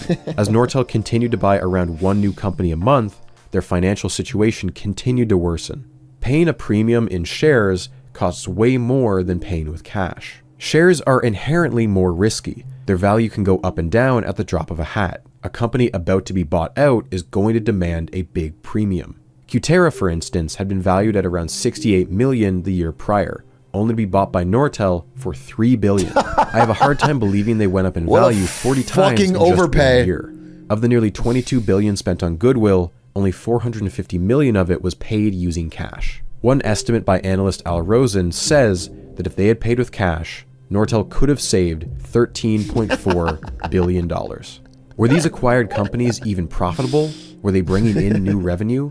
Nortel made it impossible to tell. They weren't kept as distinct subsidiaries. They were absorbed in the existing corporate structure. Their revenues all mixed together in an opaque sludge. And the acquisitions were hardly efficient. Many product lines overlapped. Nortel now had 2, maybe 3 divisions working on competing products. Of course, all of this doesn't matter so long as the stock price goes up. As we saw earlier, Nortel's already distorted presence on the Toronto Stock Exchange allowed it to exploit these buyouts to further inflate its share price. As long as the stock stayed steady and the orders from customers kept coming in, they would never feel the cost of those acquisitions. And here's the kicker. Executive bonuses weren't paid according to GAAP numbers. They were paid according to Nortel's custom accounting. By selling his shares in August 2000, John Roth cashed out for $36 million. Interesting. What a good time to cash out. I wonder if he had any knowledge of the underlying unhealth of the business when he did that. Go by his yearly salary, it would have taken him 30 years to earn what he had just made in 1 day of trading. In the 4 years he was CEO of Nortel, he raked in around $130 million. And during his 4 years as Nortel's CEO, Nortel hadn't posted a single profit. It's just defrauding massive amounts. I gather the results might have This been... guy's actually based. All he did was defraud all of Canada. He defrauded every average Canadian citizen out of a little bit of their money so he could get rich and his friends could get rich. Oh, baby. Oh, baby. better if you've been able to fulfill more orders. How are you going to deal with those bottlenecks? Well, we've been working that very aggressively, as you might imagine. This is one of the problems you'd like to have from time to time, but we don't want it to last too long. Success a nightmare? It may seem that way if you don't have the right tools to handle it. The dot-com bubble had burst on March 28, 2000. All those internet startups had finally burned through their venture capital money. The tech-heavy NASDAQ index begins to plummet. That year, 14 dot-com companies ran Super Bowl ads for around $2 million each. And later that year, 2/3 of those same companies went bankrupt. The business models never took off, and only the most hardened players, the Amazons, the eBays, managed to stick around. Logically, you would think that when If you ever want to read a good business piece of writing, go read Jeff Bezos' shareholder letter to Amazon shareholders in 2001. It starts off with just one word, ouch. They lost 90% of their value in like 3 weeks. It's it's really good. It's very strong. It's like, I don't know, it's good. It's good business writing. the dot-com bubble burst, the telecom bubble would immediately follow. But that's not quite what happened. Just because a bunch of California yuppies in their parents' garages couldn't put together a business plan doesn't mean the sky is falling. The Nortels, the Ciscos, the Lucents were planning for the future here. Just like the race to build the early cross-continental railroads, this was a race to install the world's fiber optic networks. If you build it, they will come. People were still going to need the internet. The three-way race continued well into the summer. By July, there were rumors of yet another massive buyout. Nortel was in talks to acquire Corning. Corning is the company when it comes to glass. They were the ones who made the glass for Thomas Why Edison's would light bulb. Nortel buy These days, Corning? they were known for mass-producing the thin strands of glass I guess, used to transmit binary laser pulses, fiber optic cables. The magnitude of this deal cannot be $100 overstated. billion. It wasn't meant to be, however. Rumors of the deal caused Nortel's stock price to rocket up even higher, causing Corning's investors to panic, and the deal was abandoned. This is the absolute peak that Nortel will reach, $124.50. They will never get back above this line. Go ahead and take in the view, because it will only last a few weeks. Nortel had spent the past year as the darling of the Canadian stock market, but if you go looking... Love the guys right here, who fucking saw the buying opportunity. Everyone right here said, wait, whoa, discount, cha-ching. I am the smart investor. When there's blood in the streets, I buy. I am genius. I am very smart. Nortel had spent the past year as the darling of the Canadian stock market, but if you go looking for them, you can find a handful of Nortel skeptics who predicted the inevitable fall with stunning accuracy.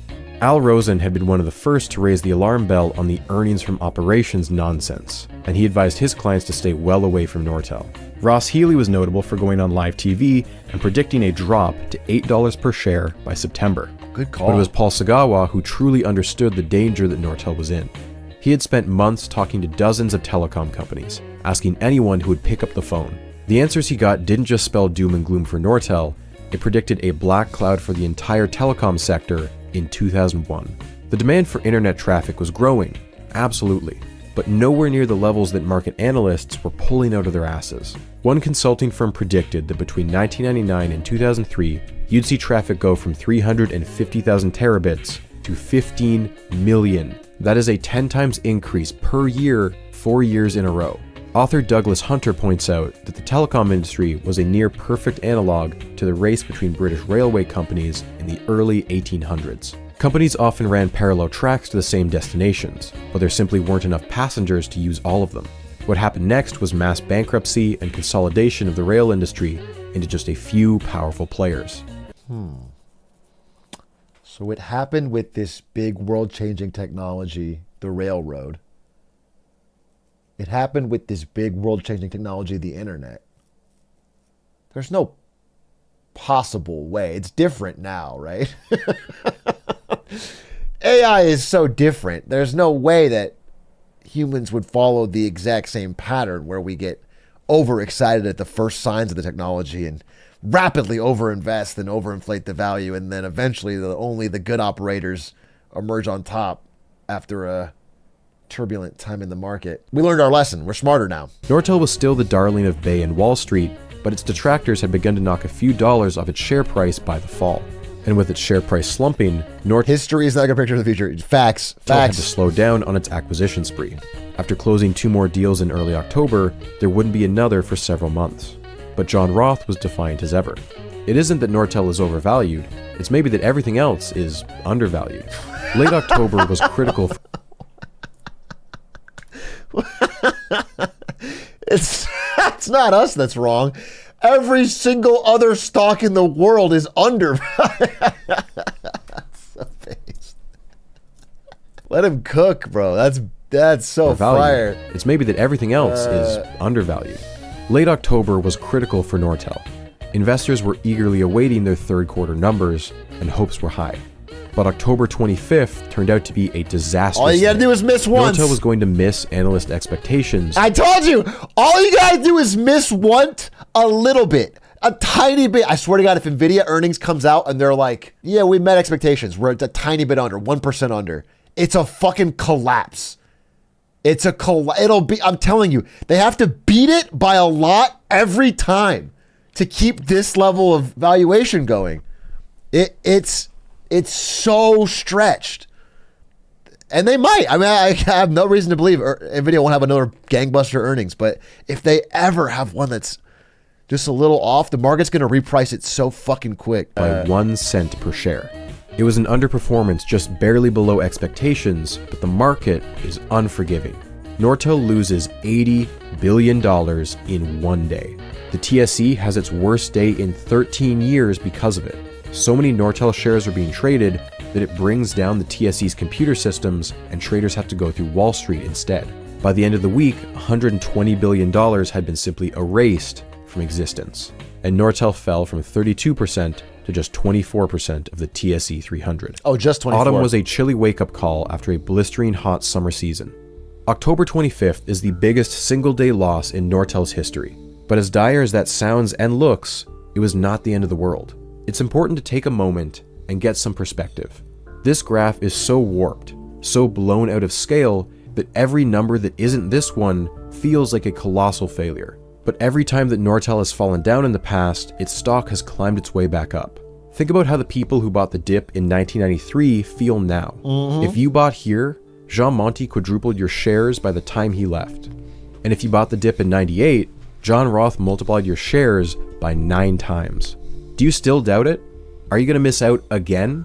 Individual investors loaded up again. This is so... Pension plans loaded up. This is such a... This is a great video. Bobby Broccoli, you've done an amazing job, but this is a perfect encapsulation of the mindset I see from some people on every stock nowadays. On every single stock, they're just so convinced that there's not a chance that some companies go down and stay down. That every dip must be bought, that everything will buy back.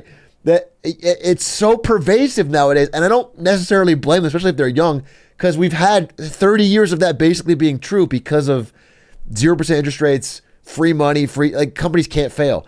But in an environment where that's different, it's going to be a wake-up call. Some people are going to be left holding some bad cards. I know it for a fact.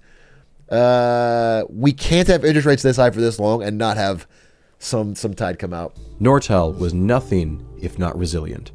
You couldn't say the same for Lucent, who'd spent much of their fourth quarter of 2000 stepping on a bunch of rakes. They revised their earning predictions twice, down from 24 to 18 cents per share, losing them almost $8 from their stock price. Because of this, CEO Richard McGinn was fired by the board. Then on November 21st, they admitted that they overstated their sales by $125 million, lopping another 2 cents per share from their targets. Can you imagine that? You have thousands of accountants and you can't even get your own numbers right? Yeah. Embarrassing. Is it embarrassing?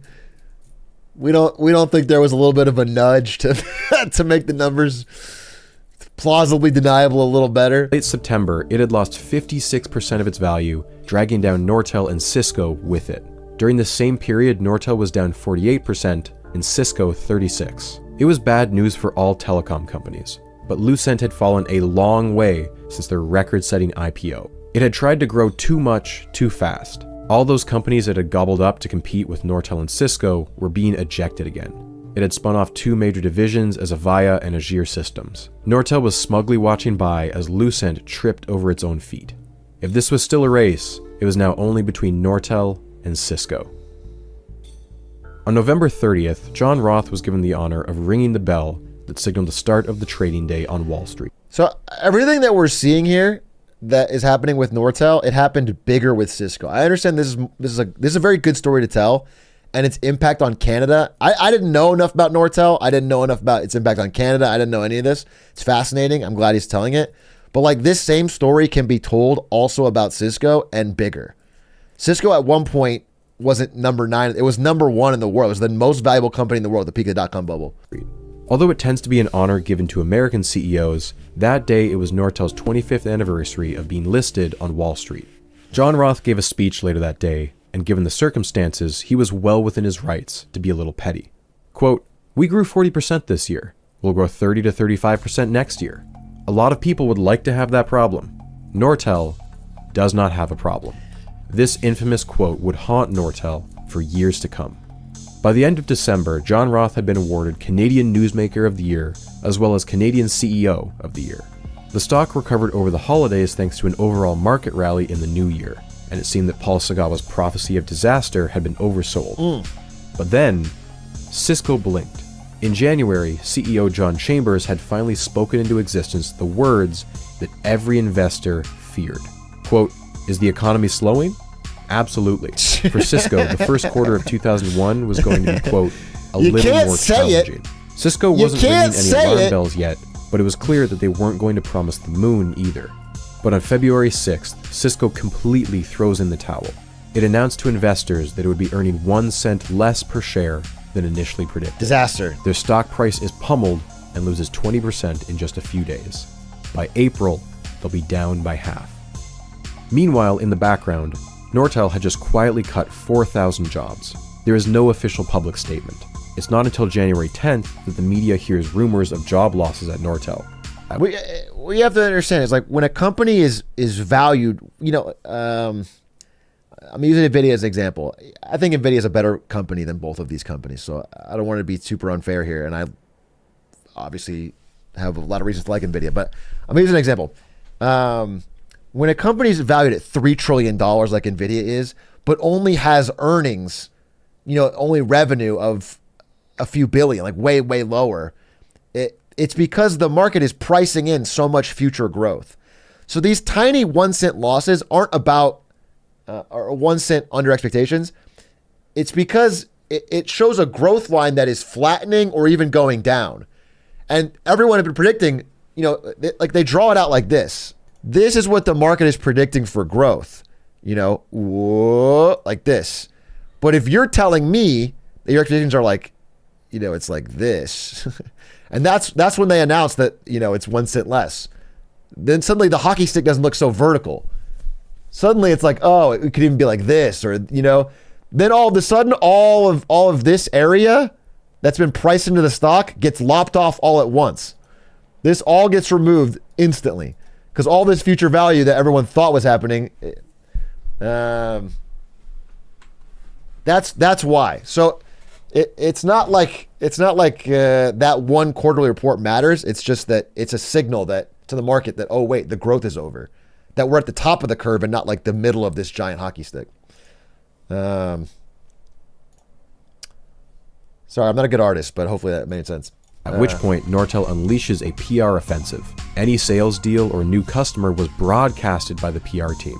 Didn't matter how small the deal was, any good news was championed like a monumental saving grace.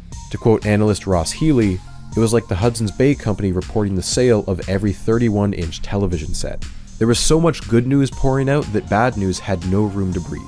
Then for good measure, a Nortel spokesperson says the reporting of layoffs is exaggerated. You see, they're cutting jobs in slower divisions so that they can hire more in faster growing divisions. If you think about it, by the end of the year... This is happening now at a lot of companies. Companies are saying the same thing right now.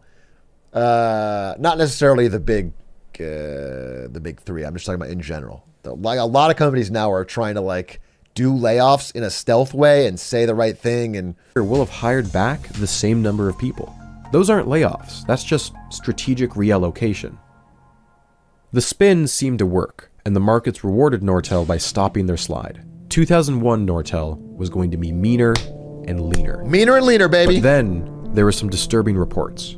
One internet company, ICG Communications, had just declared bankruptcy. Although there was no public record of any specific dollar amount deal with Nortel, Nortel had been listed as one of their technological partners. Soon after, Bookham Technologies announces that they're reducing orders from Nortel. On its own, it's a neutral statement. Maybe Nortel had found a better supplier. But enough about that. We've got a major piece of good news again. Another acquisition, the first since the October crash. Nortel was buying a laser division for undersea fiber optics from JDSU. $2 billion worth of shares. The deal is set to close on February 13th. The news that would come just 2 days later would trigger several class action lawsuits. Earlier in February, there had been a meeting in North Carolina. The CFO, Frank Dunn, is in attendance. He's getting updates from division heads on their sales forecasts. The first to speak was Greg Mumford. Sales are slowing down in the optical division. Frank is momentarily shaken. Then he lets other people speak. Wireless, it's going down. Enterprise, down. Oh no! Everything is going down. Quest, MCI, all of their customers that had promised a certain amount of business were now having to cancel orders because they lacked the money. Most of those deals had been done using vendor financing. Nortel promised deep discounts and loans in exchange for their business, but they couldn't even pay for those. And yet Nortel had already recorded those as sales even though they hadn't been paid for yet. Nortel switches were sitting in warehouses, still on the pallets they were delivered on, with nowhere to go. By some estimates, these heavy-duty fiber networks were only supporting 7 to 14% of their total capacity. There just wasn't enough internet activity to warrant the existing orders, much less any new. Imagine this says AI activity. Because we sure are spending a fucking lot of money. A lot of CapEx. From a lot of companies, trillions on AI data centers. I sure hope that every fucking American and every company is going to start using it for profitable reasons. New ones. Nortel was about to drive off a cliff. Scratch that. They had run off the cliff months ago. This was the moment where Wile E. Coyote looks down and he realizes he's about to fall. Stunned silence in the board. My new laptop has a dedicated AI button. What the fuck am I supposed to use it for? You really? Your laptop has a dedicated AI button? What does it do? Is it Copilot? It's kind of interesting. When you press it, what does it do? Is it a voice assistant? It just brings up Copilot? Okay, that's funny. That's funny. I guess they're just like trying to really push it. Room. How had they missed this? How had no one... It automatically buys NVIDIA stock. Every time you press the fucking button, it buys Apple, Microsoft, NVIDIA, Google. Seen this coming. In reality, lower-level managers in Nortel had known about this problem for months. In San Diego, September 2000, Tim Dempsey, an HR exec, was running a leadership workshop. All of the managers are pulling him towards their table and begging him to listen. You gotta tell John. Tell John what exactly? The marketing numbers aren't real. What's fake exactly? Peel the layers and you'll see that the assumptions are that end users will buy networks from each of our customers. End users only need one network each. All the numbers are inflated. Yikes. These warnings never made it to John. Yikes. Instead, they were suffocated by the rigid bureaucracy of the management hierarchy. John Roth had surrounded himself and stuffed the board with yes men. While he was busy telling investors what they wanted to hear, his own executives were doing the same to him. Dave House, the former CEO of Bay Networks, only... That's 100% his fault. I mean, that comes from a culture of punishing people for telling you the truth and probably rewarding them for telling you false info. Well, it's not like it's happening to him. It's happening because of him. Only stuck around at Nortel for about a year before he left. But after just 6 weeks, he shared with Tim Dempsey his opinion on the rot that infected Nortel. I have never seen a bigger group of liars in my life. I'm astounded that you don't tell each other the truth. There's a culture here to lie to each other, to protect your turf, to protect your ego, to protect your business, to protect your customer relationships. To protect what? I don't know. But you don't tell each other the truth. In this moment, Frank Dunn doesn't understand all this. He just knows he has to make a phone call. John Roth is not in the building. He's not even on the same continent. John Roth would later describe his shock at the news as comparable to when he first heard about the attack on the World Trade Center later that year. A press release was being drafted, and it would go public in a little over a week. On February 8th, Nortel's CTO, William Ha, abruptly leaves, cashing in his stock options, although mostly at a loss. He sees the writing on the wall. Soon, Don Smith, president of Optical Internet Solutions, also leaves. Nortel won't publicly mention these departures until a week later. Yikes. On February 15th, it seems like just another trading day on Wall Street. The regular trading day ends without incident at 4 p.m. Just minutes after the closing bell, though, internet trading forums start going berserk. They've just been fucked. Nortel has issued a press release, and they've changed their forecast. Nortel was not going to hit its target. That much was clear. When Nortel missed their earnings by just 1 cent per share last October, they lost 25% of their stock price in one day. When Cisco missed their earnings by 1 cent per share, the market slaughtered them. And of course, Lucent had their traumatic fall from grace when they had to lop off 2 cents per share, and their stock was nearly cut in half. The question was, where in this range will Nortel's correction be? Nortel's original target was earnings of 16 cents per share. And this was their correction.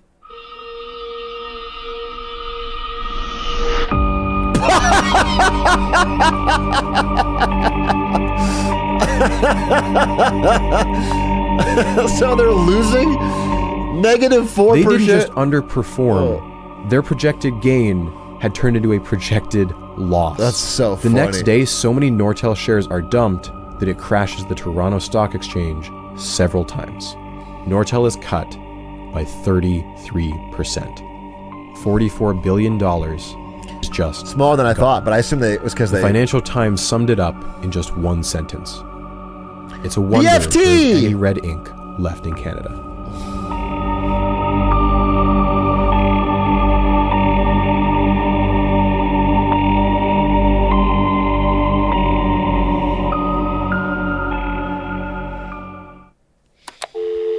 We've known for some time that job cuts were coming, but we didn't know where. Now we do. Today, Nortel Networks announced 950 more layoffs in Canada, 750 right here in Ottawa. Robert, more than half of Canada's 24,000 Nortel employees work here in the capital region. And tonight, most of them are in the dark. At first, it starts slow. Last November had small layoffs. Employees assumed it was just routine, the bottom 5% being cut loose. Nothing out of the ordinary. It was only fair. Now, though, rating systems began to emerge.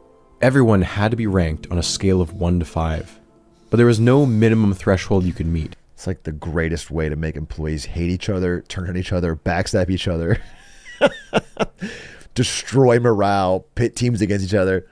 No level of productivity that could save you. Someone had to be a number one. Someone always had to be at the bottom. And then the paranoia sets in. You don't want to be a number one. You need to set yourself apart. Maybe you're the laser guy around the office. That's your thing. Before, you probably would have taught the new guy the basics, get him up to speed. It would make your job easier. But now, that would just make you replaceable, disposable. That's your thing. You need that to be your thing, because hoarding knowledge is the only thing that's going to save you from being a number one. Initially, Nortel had begun announcing layoffs based on location, but soon that stopped. Instead of knowing up front, you simply had to wait and see. One man had packed up his things and moved from Vancouver to Ottawa for a job offer, only to find out it had been rescinded by the time he got there. Before the bubble, Nortel had several divisions like Extreme Voice, Extreme Data. If your group had Extreme in the name, it was almost guaranteed you were gone. That sucks. Nortel was riddled with bloat. The acquisition spree had been made hastily and without any concern for overlapping product lines. You might have 2 or even 3 competing teams whose products overlapped, and only one would ever make it to market. Tim Dempsey recalls an HR exec bragging at a meeting that Nortel was world-class at downsizing, like it was something to be proud of, that Cisco's refusal to downsize was a weakness. People would congregate in the bathrooms just to talk about who might be next. Employees would avoid being at their desk out of fear of having the phone ring, of seeing their manager's name show up on caller ID. One day you'd look in the calendar and see a huge meeting room booked by your manager and someone from HR you didn't recognize. It would always be scheduled at a weird time of day. Security was always nearby in case someone didn't take the news well. Sometimes they wouldn't even say your name aloud. They didn't even afford you that dignity. Your name would be flashed on screen in a PowerPoint jammed in between a dozen other names. Sometimes the entire product team would be called into an auditorium, and you'd be told, if you didn't attend the earlier meeting, you've unfortunately been let go. Managers often knew days ahead of time. Company rules forbid them from giving advance warning. Sometimes, though, they would break the rules, do the bare minimum, and tell people to start looking for jobs. For some, being fired was almost a relief. To have to continue on at Nortel not knowing if you'll make it through the next week could be agonizing. Quote, their whole life is in a stall pattern right now. The culture was changing too. No more free snacks and meetings. Managers stopped buying rounds of beers at the pub. Something that used to be benign, getting Nortel to sponsor your charity golf team, was now being denied. In March, managers could no longer award bonuses outside of designated periods. All exceptions had to be run up to the president for approval. Every single business trip had to be approved by your boss's boss's boss. Company cell phone? Nope, give it back. At the very least, they bent the rules for the company's softball league. Former employees were allowed to keep playing. The emptiness was pervasive. Massive parking lots, which used to take 5 whole minutes to walk across, now only needed 1 or 2 rows. Whole buildings were now ghost towns. Entire floors were just empty. One of the few benefits of this emptiness was that Nortel would let laid-off employees use their old cubes to job hunt for an entire month. Cool. One final kindness. And then 9/11 happened, and the already tough job market. Damn, really kicking them while they're down, dude. Really getting kicking while you're down. Bro, you get fired, you get laid off, and then fucking top it all off, 9/11. Get dried up even more. 60,000 people had been let go, and Nortel's Canadian cousins were just collateral damage. JDSU cut 50%. Very inconsiderate of Osama bin Laden, yeah, not to at least wait until they're back on their feet. 15,000 jobs, and was moving its headquarters to San Jose. Newbridge had been bought out by French company Alcatel. Bookham's CEO said that Nortel very nearly killed them. Corel, which had taken on Microsoft in the software space, had been pummeled into submission. The dream of Silicon Valley North felt like it was over. Nortel is ubiquitous here. You could throw a stone into almost any office and you'd likely hit someone who used to work there. But there's almost a missing decade. This is something I've observed firsthand in my working life. You have my parents' generation, still working in tech after surviving round after round of layoffs. And then you'll see plenty of people my age, new grads, interns, people still in school. Where did the middle go? Where are the youngest Gen Xers and the oldest millennials? A Statistics Canada study found many years later that of the high-tech workers laid off in this period, 4 out of 5 of them did not go back into tech. 2 in 5 of them left the city altogether. Those who were laid off went in every direction. Some took a year off and spent time with family. Others immediately went back to search for jobs in an increasingly dire market. Those willing to gamble even more went out and founded startups on the back of napkins while they commiserated at a local pub. Others completely changed career paths. Some became photographers, contractors, farmers. Others opened up cafes. Brian Beattie was laid off from Nortel and later became a bus driver. He said that even carrying around up to 72 children wasn't nearly as stressful as working at Nortel was. Others, like Roxanne McLaren, had to have difficult conversations with their children. They wouldn't be able to send them to college that year. When the layoff started, Roxanne said it was like a day full of deaths. Neither of my parents worked for Nortel, but they had plenty of friends who did. My dad worked with people close to retirement who had to completely reschedule their life after losing much of it on the stock market. Hundreds of thousands of dollars gone in an instant. My family was very lucky. Making ends meet was not something I ever had to consider as a kid. Although my mom got laid off twice, my dad kept his job. I was too young to realize what had happened at the time when my mom was laid off for a second time.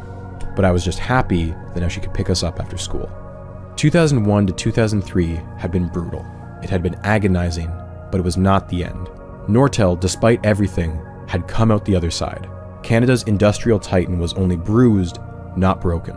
It just needed a good captain to get it back on course. Okay. That was the question on everyone's mind. Who is going to replace John Roth?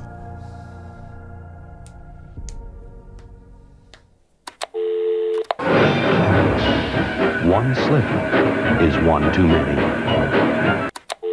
It's you, I don't Chad? think I've ever had 2 days that were the same. Everything changes, by the minute. The stunning forecast reversal in February of 2001 initiated a single-day loss of 33%, or $44 billion in market cap, completely gone. The whole industry was undergoing a nuclear winter. Lucent stock had cratered by 99% from its peak and had now fired 2 CEOs.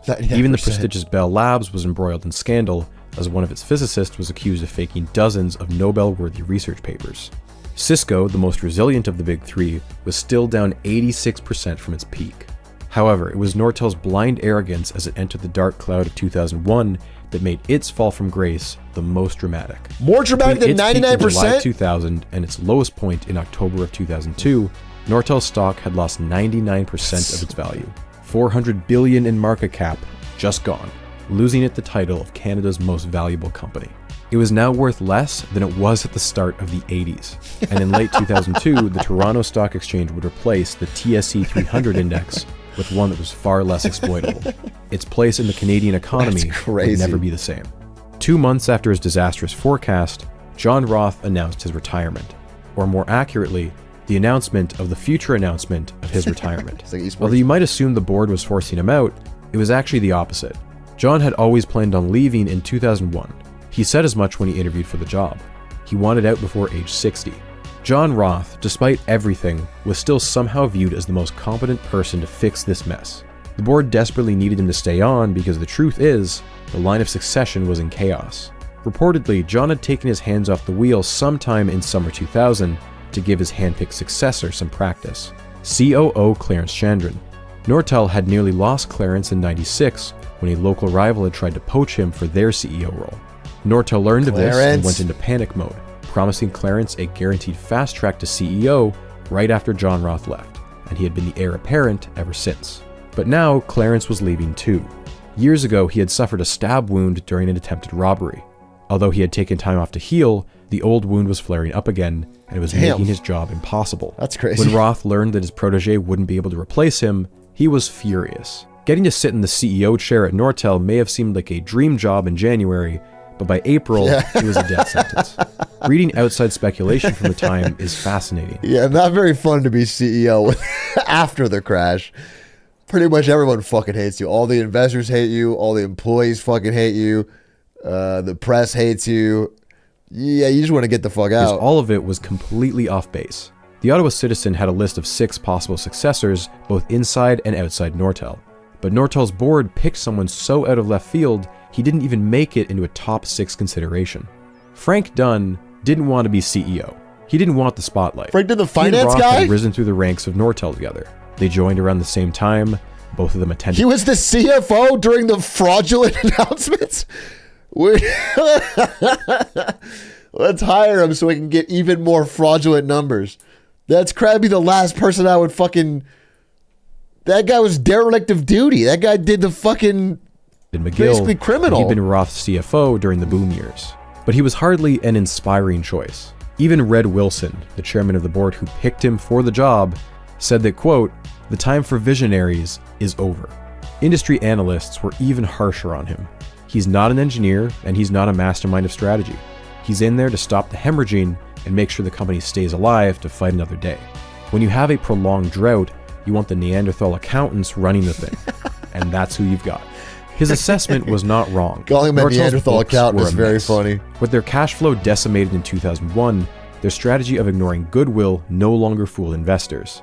It was estimated that nearly 1/3 of their acquisitions were complete write-offs. Some they sold off for rock-bottom prices, but almost $12.4 billion had gone right down the drain. On top of that, it owed around $5 billion in severance, and it had sold off 20,000 square feet of real estate. It had to cancel thousands of customer contracts and was now embroiled in dozens of class action lawsuits. Not to mention, the securities regulators in both the US and Canada were breathing down their neck. WorldCom, one of their biggest customers, securities regulators famously always on the ball. They're always right there to clean the mess up after. They're always there to fucking investigate after everyone's already lost all their fucking money. Yeah, they're great janitors. Not so good as detectives. Great janitors, though. Had just gone bankrupt due to a fraud scandal.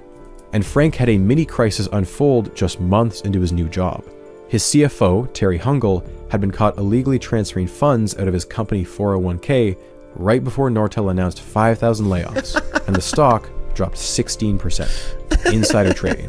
Hungel was forced to resign, and Dunn forced to resign. Put him in fucking jail. And CFO. What is his forced to resign shit? Sign off on Nortel's books as it tried to recover from the brutal downsizing of the last 3 years.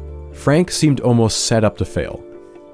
And yet, by the end of 2002, he had secured several high-profile deals. Look at him go. $1 billion with Verizon. Despite the deep job losses, Nortel's technical foundation was strong. It was still considered a world leader in optical networks, and its iconic Meridian line of telephone switches remained the world's best seller, with around 43 million in use. Nortel eventually regained the title of Canada's most valuable company, with a market cap of a meager but still impressive 50 billion. And early in 2003, the magic happened. Nortel. That's Canada's most valuable company? 50B, dude? Most valuable company's worth what Elon Musk bought Twitter for? He punted that money. Posted its first profitable quarter since 1997. Despite all those who doubted him, saying that he was nothing more than a Neanderthal accountant, he had brought Nortel back into the green. It's hard to look at this new peak as a recovery when your past history has distorted your sense of scale so much. But this is a win. It's pretty good. Back on their In February previous growth 2004, Chairman Red Wilson will leave a drawing on Frank's desk thanking him for saving the company. And 2 months after that, Red Wilson would fire Frank. The details of what exactly happened would remain murky for years. In October of 2003, Nortel announced it would have... I literally did it! I was joking! They literally brought in the fucking shady finance guy to do more shady finance! That's so funny! Bro, it's... How is that not obvious to the world? That is the first thing we said! Bro, don't bring the guy in who did all the... That's so funny to me. Have to restate its finances for the 3 previous That's years. Financial so restatements funny. are not unheard of.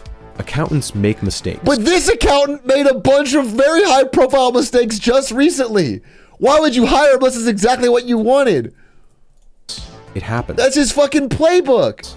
But according to the board, this was not just a mistake. Allegedly, Frank, his CFO, and his top accountant had orchestrated a fraud in order to trigger an executive bonus plan. They had allegedly inflated their losses over the past 3 years so that they could move numbers around. By moving the numbers around with just the right timing, they had made Q4 of 2002 into a loss and Q1 of 2003 into a profit, which triggered $12.6 million in bonuses for the 3 of them. The board acted swiftly, firing all 3 men. Don't just fire them! Put them in jail! People are putting their retirement savings into these companies.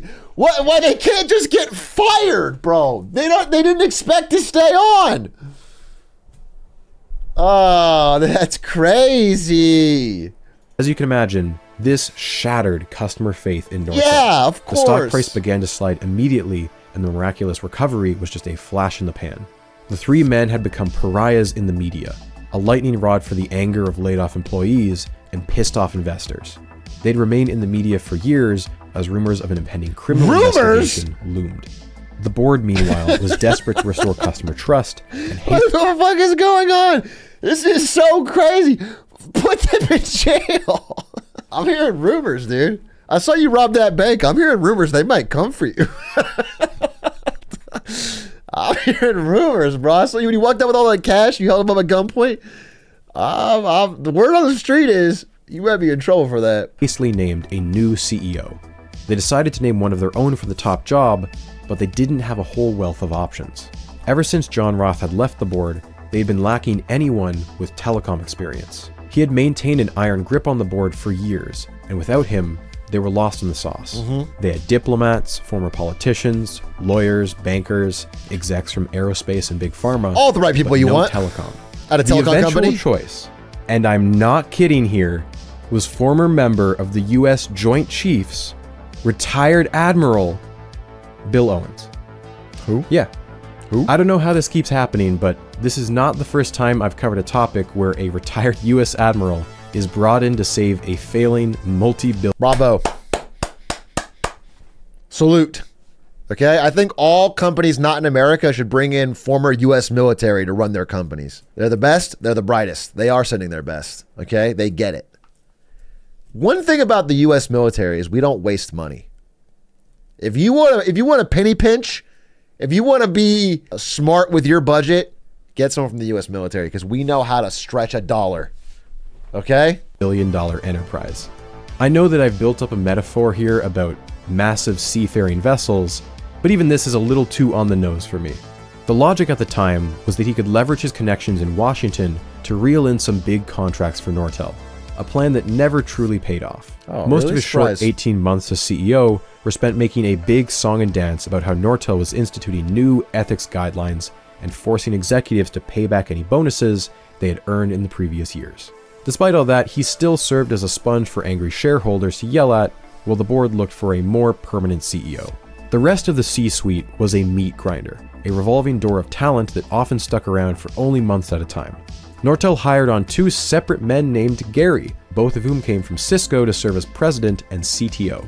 They stayed around for just 3 months. 3 months. Their shockingly abrupt departure came after Bill Owens shot down their plan for a deal with Nokia, a deal that would allow them to compete in Cisco's territory. Things came to a tense climax when Gary D suggested during a board meeting that Bill Owens and his CFO be fired. Gary D was fired instead, and Gary K joined him in protest. Goodbye, The Garys Garys. were outspoken about just how rough Nortel's prospects were. Nortel is an industry laggard, and it doesn't seem to know it. Nortel needed 50 employees to do what Cisco could do with 5. But more dangerously, Nortel was spread out far too broadly. The Garys said that Nortel was either first or second place in a handful of sectors. The problem was that they were competing in nearly 30. Owens was replaced in late 2005 by Mike Zafarofsky, also known as Mike Z, or Mike Z as we say it up here. Mike Z. He seemed much more suited for the role, coming from Motorola. The board must have seen a lot in him, as almost immediately, Motorola sued them for $12 million because Mike had broken his non-compete clause. Mike Z was a certified Love a Six good Sigma non-compete. black belt, a business guru type who was once a protege of Jack Welch, the famous CEO of General Electric and author of the book Winning. From employees I spoke to, there was a general sense that Mike Z was trying to run Nortel like an appliance company. He stuffed the board with his old General Electric buddies and had a philosophy of record and measure everything and then do it faster. Turnaround times were cut down to the bone. You'd have 2 days to fix any given problem, regardless of complexity. Engineers would often derisively say, "We don't make toasters." The whole culture had deteriorated. Your competition was no longer your equivalent at Cisco or Lucent. Now it was the person sitting in the cubicle next to you. Paranoia was rampant. Customer-facing employees were beloved by customers, but those same employees would badmouth their managers or other departments. It's hard to blame them. You would become jaded too after 12 rounds of layoffs. 12 rounds. The old Nortel was known for telling customers what they needed, predicting the market 10 years ahead of time. But now it was the customers telling Nortel, build us exactly what we want, or we'll find someone else. And while Nortel was missing out on lucrative contracts, board meetings were derailed by problems with Nortel's accounting. Even after firing Frank Dunn, Nortel had restated their finances 3 times in 3 years, and each time their stock price crumbled. Mistakes happen, but not this frequently, and not on this scale. Mike Z estimated around $400 million had been spent just on external $400 million on auditors? In 2006, Nortel had to settle 2 class action lawsuits for $2.5 Oh, you don't have the money. billion. Nortel had spent most of the 2000s shrinking. It was no longer the massive ship it was at the height of the dot-com boom. Every wave in the larger economy risked swamping it. The safest strategy would be to pair up. That's what the rest of the industry had done. Lucent had... I mean, it's 2005 though, so thankfully, smooth sailing for years to come. The economy is hot, and there will be no worries. Had merged with Alcatel. Nokia had bought out Siemens. And Cisco was back to gobbling down startups. Nortel was willing to buy, it was willing to partner up. Hell, it would even sell its own assets for a bit of fast cash. But Nortel was a toxic commodity, the odd one out of the dance, and its time was up. In September 2008, Lehman Brothers files for bankruptcy, signaling the beginning of what will become the biggest economic crash since the Great Depression. Canada too slides into a recession.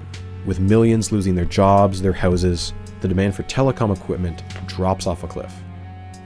On January 15th, 2009... That's crazy. I don't care if I don't have fucking $10 to my name. I'll sell my house, I'll sell my car, I'll sell my dog. But I will obviously keep buying telecom equipment. That's one... No matter how bad a recession gets, I'll never stop buying telecom equipment. I can't believe Canada backed out. That's fucking crazy. Said calls a board meeting. Nortel has an upcoming interest payment on its debts. The interest payment is just $107 million. Not that much, considering they had $2.5 billion in cash. paying it should be no problem. Except most of that cash isn't on hand. Most of it is held in international subsidiaries. Only $176 million was in Canada. Suddenly, that interest payment was most of their cash on hand. The board debates what to do for 2 hours before the chairman asked them to take a vote. Mike Zed recalls thinking that the vote would split directly down the middle. He planned to vote against it. When Mike Zed joined the company 3 years earlier, he had declared, "I never left anything in worse shape than I found it." But his heart dropped in his chest. He had completely misread the room. Every director had voted yes. Oh shit. Nortel was going to enter into Chapter 11. Oh shit. Bankruptcy protection. They would survive the global recession by making cuts, selling assets, becoming more efficient, bankrupt. Focused. That was the plan. A plan signed off on by plenty of generously paid external consultants. One of those consultants, Terry Savage, had this to say: "We've never seen a company as well prepared for Chapter 11. His assessment would turn out to be... It's like telling your grandpa, "I've never seen anyone more prepared for their funeral." That's not a compliment at all, bro. What the fuck? To be comically wrong.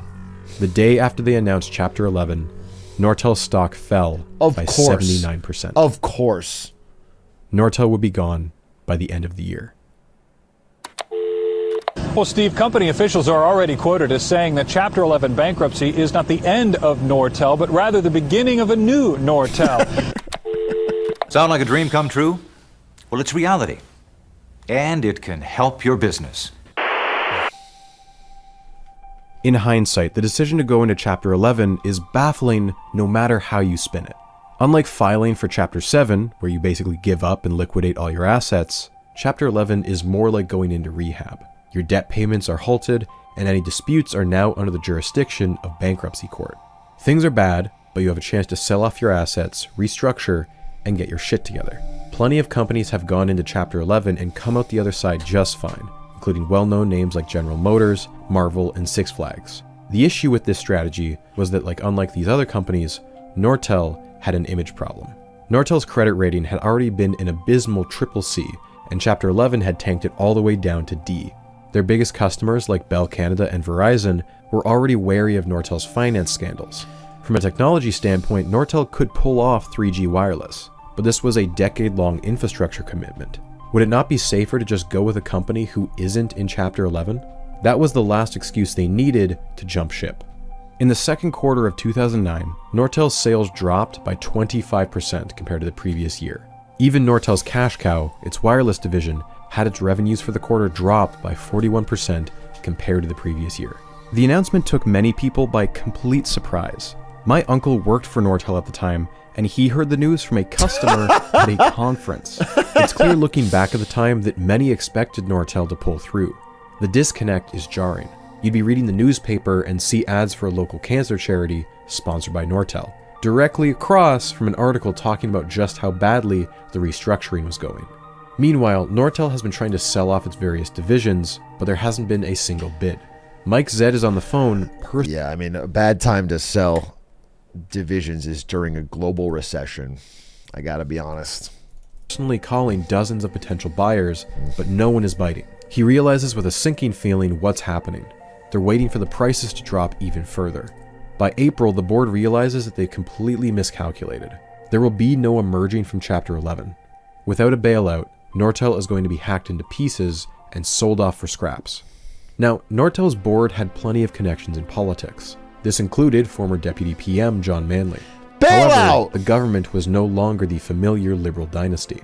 After 13 long years, the fallout of scandal after scandal continued to drag down Paul Martin, and he was eventually ousted in 2006 by a newly unified Conservative Party. In power in Ottawa was a new party, with which Nortel had fewer connections. It was uncharted waters. It would come out in the news that late last year, Mike Zed had gone to the Conservatives and asked for a bailout. $1 billion. The Conservatives, although certainly pals of the private sector, found the request laughable. Mike Zed tried to counter-offer with $750 million, but again, he was turned down. So funny. All right, I'll accept $750 million for free. You know what? Twist my arm, why don't you? But I'll accept you taking taxpayers' money and giving me $750 million for my poorly run bankrupt company. It's not a counteroffer. The rumors from this time seem to point to the government's lack of faith in Nortel's executives, that Nortel was a toxic commodity in the eyes of the public. They lacked a clear business plan, and bailing out a company with an ongoing fraud investigation was not worth the bad optics. Government inaction towards Nortel did not fly under the radar.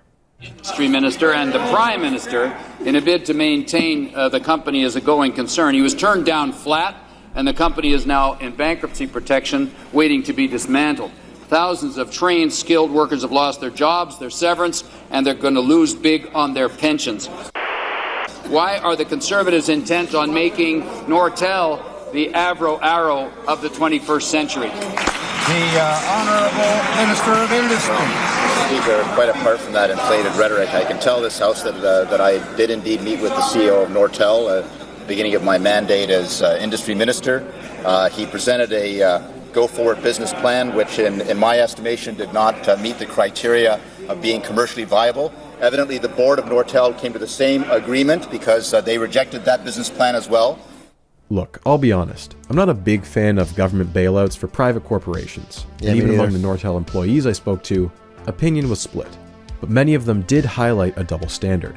It wasn't that the Conservatives were philosophically opposed to a government bailout.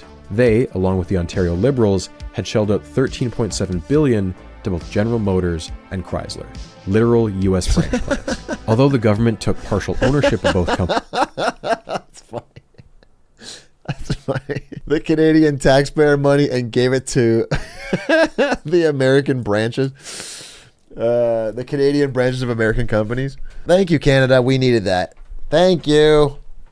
That's nice. Companies, they later sold those shares at a significant loss. There was a pervasive feeling among those I spoke to that auto workers, mainly concentrated in the suburbs of the Greater Toronto Area, represented a more valuable voting bloc than a bunch of tech workers. With no bailout on the horizon, some former Nortel executives tried to take matters into their own hands. Rather than see Nortel sold off piece by piece to foreign competitors, they scrambled to raise enough funds to keep at least a few of the assets in the country. But as the months wore on, investors kept getting cold feet. Yeah, in June, understandable. BlackBerry, another Canadian tech giant, publicly complains that Nortel blocked their bid for their wireless division. Even if it didn't go to them, they pled with BlackBerry. Another great Canadian company that too will reach great heights and stay there forever. Yes, indeed. The story of Canada's tech industry is one of great success after great success. Oh, love that. Love that for you guys. the government to invoke the Investment Canada Act to block a foreign takeover. This wasn't unprecedented. Harper's Tories had actually used it just a year earlier when a US defense firm attempted to purchase MDA, a Canadian aerospace company, famous for its contributions to the Canadarm. Between 1985 and 2010, the Investment Canada Act had reviewed 1,600 takeovers. This was the first time it had ever blocked one. Although the government declined to give an official reason, don't even know how to do most it. analysts agree it was for national defense reasons, as Canada would have potentially lost access to the satellite RadarSat-2, which had been funded through nearly $500 million in government funding. Following this example, the government could easily have made whatever excuse it wanted to block the Nortel sell-off. National security, loss of taxpayer-funded research, but they simply never did. On June 26th, Nortel's shares dropped to 18.5 cents. Buy the dip! Finally be delisted from the Toronto Stock Exchange. It's over. In July, Swedish giant Ericsson takes home the cash cow, Nortel's wireless division. A steal at just over $1 billion, they take 2,500 employees with it. Sienna, based out of Maryland, swoops in and acquires Nortel's world-leading optical division, the one that made 10 gigabits per second possible before anyone else. It goes for $750 million, taking on almost 2,000 employees. And then, the thing that put Nortel on the map, the phone division, sold off to Avaya. Ironically, the same company that Nortel had tried to buy just a few years earlier. But most bidders had been patiently waiting for the biggest prize of all, a collection of nearly 6,000 patents, a decades-long history of innovation in voice, wireless, semiconductors, and the internet. Mike said estimated that they'd get around $450 million for them. The winning bid went to a consortium of Apple, EMC, Ericsson, Microsoft, Sony, and BlackBerry. When the size of the bid was announced, the entire industry was floored. $4.5 billion. Sheesh. Mike Zed truly had no idea what he'd been put in charge of. And that was it. The yard sale was over. By 2011, Nortel had a pile of $7.3 billion in cash, but total debts of $12 billion. They're still in debt. No one would see that money for years. Just days after the bankruptcy filing. They sold it for 10 times what they thought they would, and they're still in debt. Oh, boy. It would be uncovered by the media that Nortel was not planning on paying severance to thousands of employees. Why would you? About to lay off. Why would you? Under Canadian bankruptcy law, a company is no longer required to pay out severance. However, as noted by the courts, Nortel was asked whether it wanted to prioritize severed workers in the bankruptcy proceeding. Nortel's executives explicitly said no. And in fact, getting out of paying severance had been one of their key strategies for restructuring the company. The dark irony is that if you had been fired just weeks earlier, you would have been owed severance. But those who stuck with Nortel to the bitter end were rewarded with a giant middle finger. Think about what's going on at this time. Evil. It was 2009. It was a global recession. It's so evil, dude. Everyone who chooses to stick with you. It really was the workers' fault, though. I know. Let's get serious for a second. It was the workers' fault. They didn't work hard enough. Lazy fucks. The CEO and the manager did everything they could. They faked all the numbers they could. They were up, staying up late, crunching the fake books. That took ever. What were you doing? These people weren't going to land on their feet because no one was hiring. And these were just the people at the prime of their careers. For the retired or soon-to-be retired workers, they had no options at all. It was revealed that Nortel had been severely underfunding its pension plan. Yeah, why would for you pretty fund much the it last that decade you promised to do? By almost 30%. Just so we're on the same page here, a pension is made up of deferred wages. It is not a bonus, it is not an insurance plan. People often stay in the same job for decades because they've planned their retirement around their company's pension plan. They took a pay cut in the present so they would have a sustainable income once they're too old to work. If your pension is underfunded, you've lost years of your working life that you can't get back. The average age of a Nortel pensioner was 73, and the average annual payout was just 17,000 Canadian. These were not luxurious nest eggs by any means, certainly not when compared to the golden parachutes that Nortel's executives were raking in. Right after they fired 3,200 people, they immediately turned around and began to offer $45 million in bonuses in order to retain what they called key talent, 980 employees, or just 5% of its workforce. And the bonuses just kept coming, round after round. All in all, nearly $190 million in executive bonuses were paid out post-bankruptcy. Underfunded pension plans are certainly not unique to Nortel, but the cruelty here is the executives saying, sorry, our hands are tied. Take it up with the courts. All the while, they're patting themselves on the back with the same pile of money that those pensioners are desperately trying to save. Both Mike Zed and John Roth would later file claims to Nortel's assets, $12 million for Mike, and for John Roth, this is not a typo, $1 billion in the event he got sued. Unlike the US or the UK, which have nationally backed pension guarantees, Canada has no such thing. The feds and the provinces played the blame game for over a year, with the feds saying, hey, it's not our jurisdiction, and the provinces saying, we got no money. Only Ontario stepped up, but that was after a full year of inaction and only after a by-election was called for the Ottawa riding where thousands of Nortel pensioners lived. There was a consistent feeling among the employees that they had been abandoned by their governments, that they were only deserving of help if they represented a useful voting demographic. Thousands showed up at protests held outside Parliament.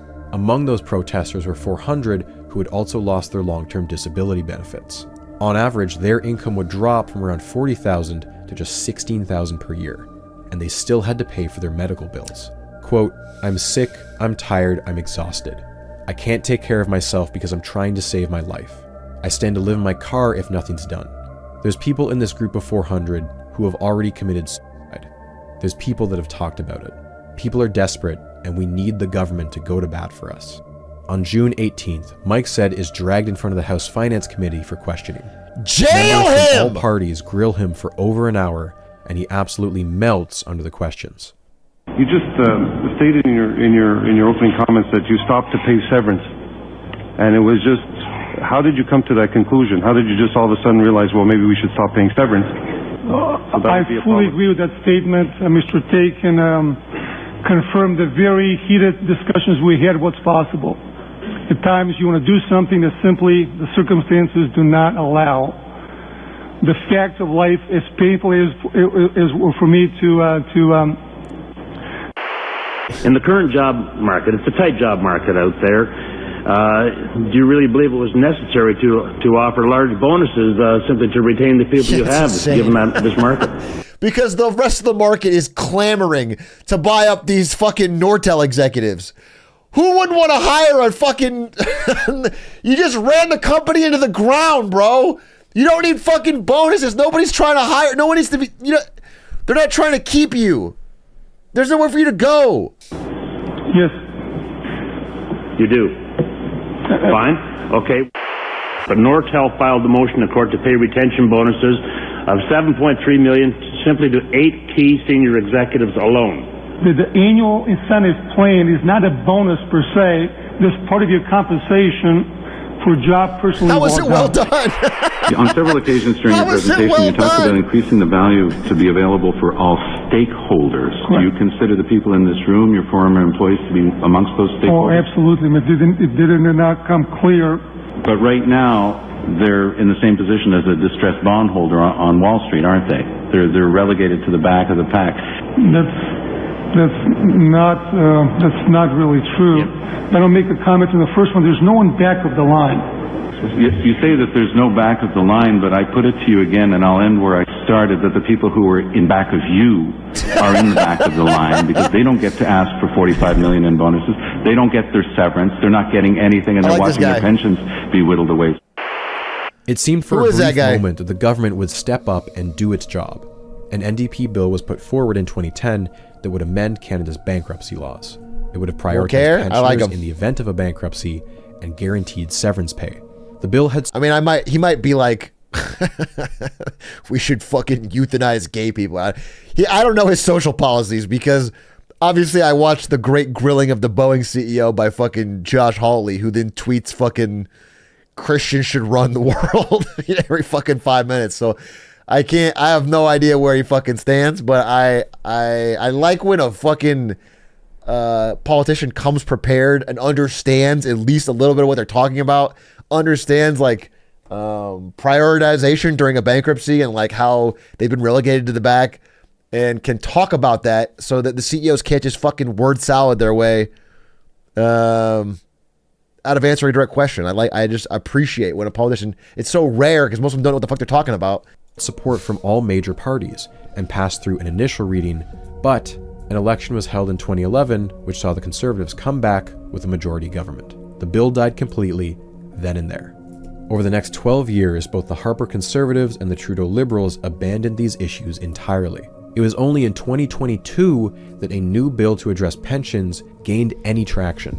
It finally passed with unanimous support from all parties. But frankly, it's a band-aid on a bullet hole. When it takes effect, it will have been 18 years since Nortel went under. And since then, barely anyone in Canada still has a defined benefit pension. This bill was a cheap way to score political points that came far too late to meaningfully help anyone. Unlike American and UK pensioners who were backed up by their governments, Canadians had been left with only one option: fight it out in the courts. There was $7.3 billion to distribute, but deciding who got what turned into a jurisdictional nightmare. You had creditors and bondholders going to war against former employees, and then add on top of that a multinational slugfest, where Canada and the US each tried to claim they were owed the bulk of the assets, all while Europe was in there trying to carve out their own slice. Get out of here, Europe! After 3 years and 3 failed attempts at mediating a settlement, the case took an unprecedented turn. A US judge and a Canadian judge had to hold a joint trial via video conferencing. After all the appeals, the case finally concluded in 2017. Lasting for a total of almost 3,000 days, the case is the 6th longest bankruptcy in US history. With nearly 30 to 40 lawyers in court each day, the legal bills were astonishing. As of 2014, they were as high as $1.3 billion USD. That would make it by far the most expensive in Canada and would place it above even Enron. But I can't help but point out Enron this feels reference! very disproportionate. Enron, Wow, I didn't know he was an Atrioc fan. I guess it makes sense. A little nod to the community. I appreciate that. Dude, Nortel Hats might go dumb hard after seeing this. had over 10 times as many assets as Nortel did. The absurdity of the situation was not lost on the judges. The fees charged to date in this case are shocking, completely shocking. There were far too many lawyers in court in both Toronto and Delaware. That situation breeds disrespect for the legal system in general, and particularly so in a case in which thousands of pensioners and disability claimants have had to wait far too long for this proceeding to end. Absolutely. And in the end, what did they get? The US creditors got 100% of what they asked for. USA. The UK creditors got 100%. EU. Canadian pensioners got 54%, bringing their pensions back up to just 85% full. More than any other company in Canada's history, Nortel had exposed just how many holes there were in Canada's social safety nets. Disrespected by their bosses, abandoned by their government, where could they turn to? If people wanted some sort of justice, even just symbolic, there was only one place left to turn: the fate of these three men. To our top story now, the slow decline of what was once one of this country's greatest success stories. Plagued with a fraud investigation. In what was the largest white-collar criminal trial ever to take place in this country. Although they were fired in 2004, the three executives on trial were only criminally tried Oh my God, in yes! 2008. They were Frank Dunn, CEO, Douglas Beattie, CFO, and Michael Goligly, controller, essentially the top accountant. On June 18, 2008, each was charged of 2 counts of fraud and brought to a courthouse just north of Toronto. The men had been brought there for a photo op. After posting bail, they would have to walk outside where they'd be photographed by the press. It was a calculated PR stunt. At the height of the financial crash, Canada needed to look like it was tough on white-collar crime. Even corporate execs aren't immune from a perp walk with the RCMP. And for many Canadians, Nortel was synonymous with fraud. Yeah. Ever since 2002, comparisons had been drawn between Nortel and Enron. Enron is the most notorious white-collar fraud case in US history. Several of its executives went to jail, and Congress later passed the Sarbanes-Oxley Act to crack down on the type of fraudulent accounting that led to it. Enron has kind of become a catch-all term for corporate fraud, and calling Nortel the Canadian equivalent is more about the magnitude of the scandal than it is about the specifics of the allegations. What they do have in common is something called liabilities. Liabilities are a type of debt. Sometimes a liability has a precise value, but long-term liabilities often need to be estimated. Take a lawsuit. If Nortel expects to settle a lawsuit, they won't know for how much until that date, so their accountants try and ballpark it. Let's say $5 million. But then the lawsuit settles for only $4 million. Nortel's books have overestimated by $1 million. Nortel can now recognize the $1 million difference as revenue, and their numbers for the year look better than initially predicted. But think of what Nortel was going through during this period. In just 1 year, it downsized 50,000 employees, sold off hundreds of buildings, and canceled thousands of customer contracts. Nortel's accountants had to estimate liabilities for severance pay, rent, lawsuits, all while the accountants themselves were being let go. Documentation went missing, paperwork wasn't filed correctly. It shouldn't be surprising that for a company as big as Nortel, $952 million got lost in the shuffle. It is surprising. That fact on its happen. own is not illegal. That is a mistake. As long as Nortel acknowledged that, recognized it in their financial statements, they would be fine. And so they did. Promise you, if I was filing taxes and forgot $952 million, I don't know if I could tell the old IRS that it was an honest mistake. Yeah, this paperwork, I was busy. Did.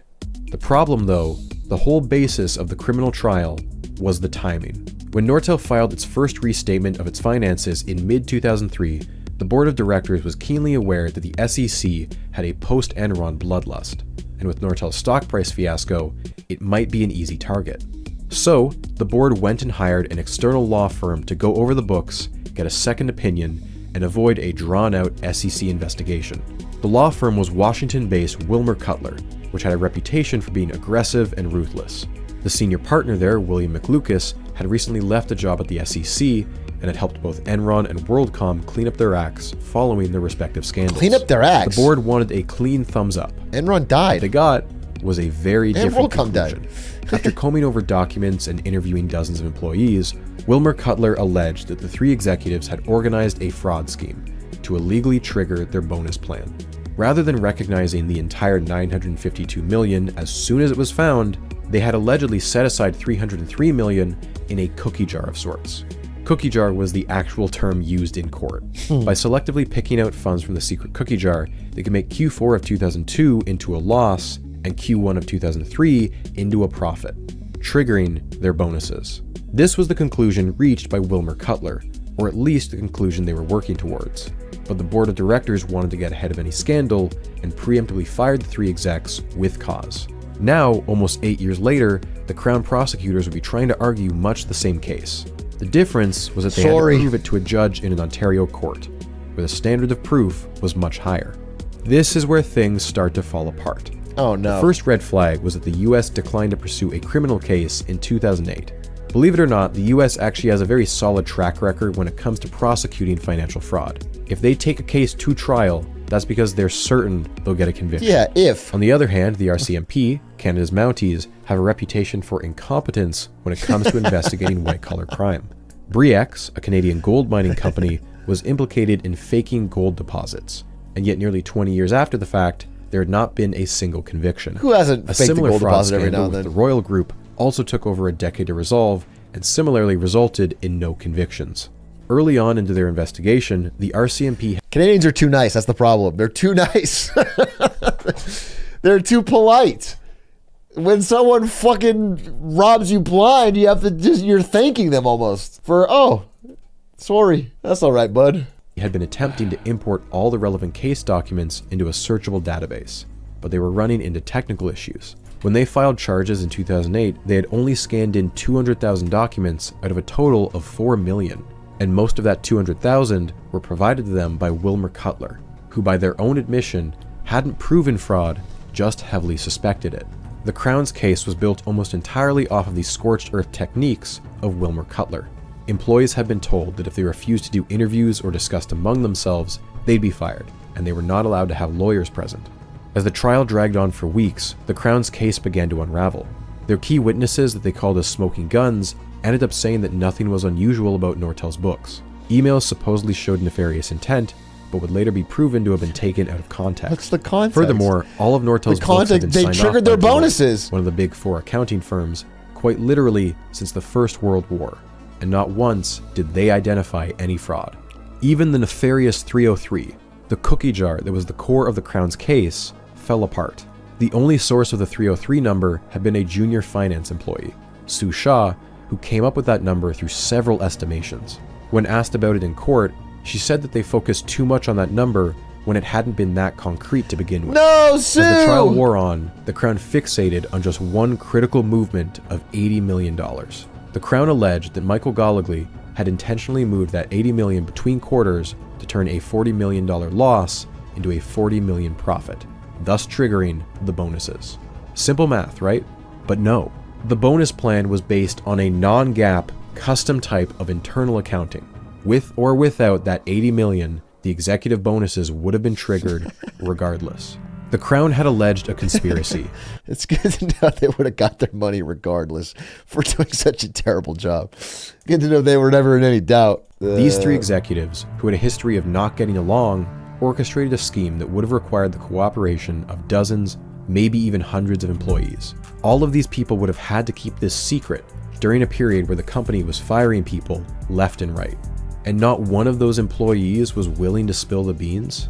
It just doesn't make sense. The more likely scenario, the one argued by the defense, was that Nortel had undergone a brutal restructuring, and while mistakes were made, they were made with honest intentions. Judge Morocco was unambiguous in his verdict. The Crown had not proven fraud beyond a reasonable doubt. Was it ethical that they received $12.6 million at a time when the company was just barely profitable? Probably not, but that wasn't what the court was judging. The verdict surprised and angered many in the country. I'm going to be honest, I went into the story expecting a very different result. I had grown up hearing that the executives got off because of shenanigans, technicalities. From the former employees I interviewed, there is still a strong belief that something wasn't right with Nortel's numbers. Well, there definitely but from wasn't. Everything I've seen, the Nortel fraud scandal was a saga of self-inflicted injuries.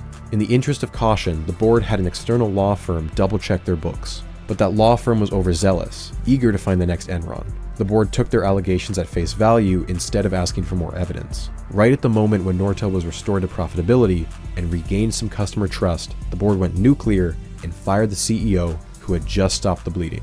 So from this point on, when Nortel restated its finances, people understandably associated it with more fraud. That was Nortel's brand, and that would be its legacy. Tragic. In 2013, the Department of National Defense had purchased Nortel's main Ottawa campus and were renovating it to be the new office for 8,000 staff members. However, contractors soon discovered that the campus was filled with electronic eavesdropping devices. What? They were no longer functional, and their age suggested that they'd been put there as far back as the year 2000. Nortel had been the target of industrial espionage.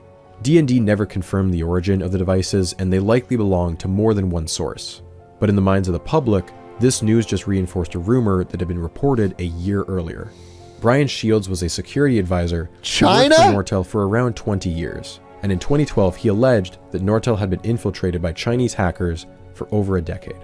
He claims that he had detected an infiltration in the accounts of multiple executives, and that a variety of documents, including sales figures, customer presentations, and technical docs, have been downloaded into a location in China. Shields then goes on to argue that Huawei used stolen R&D to catch up to Nortel technologically and underbid them on contracts, which eventually starved Nortel out and led to the collapse. It's a compelling narrative, one that was quick to break out of Canadian media and into the American sphere as well. The problem is that it's a narrative that requires you to ignore over a decade of Nortel's own I wouldn't blame it for them. Shields is the only source ever named in these articles, and his reputation among former Nortel employees is mixed. And over the years, the story has been regurgitated dozens of times, and his narrative has evolved from Huawei hacked into Nortel to Huawei single-handedly killed Nortel. Yeah, that doesn't Shields' ring true. theory is, by his own admission, mostly down to timing. Huawei began to expand rapidly as Nortel was slowing down. Of course, this happened around the early 2000s, which, as we've seen, that's when a competitor was a would very rise. chaotic time for Nortel. I don't Not doubt to mention, that there Nortel's largest could have source been of some revenue, espionage. 40%, was in the US, which Chinese companies like Huawei and ZTE were largely excluded from. When Nortel lost business in the US, it lost it to companies not from China. And as for IP, the vast majority of Nortel's technology was already public in the form of patents, not trade secrets. The whole point of patents is that the technical explanation is published for the world to see. You can ignore patent rights and copy ideas, and there's plenty of evidence that companies like Huawei have done that. But you wouldn't need to hack into Nortel to do it. And then there's the rest of the industry. China has allegedly spied on Alcatel, Lucent, Cisco, Siemens, Nokia, Sony, Ericsson, Juniper.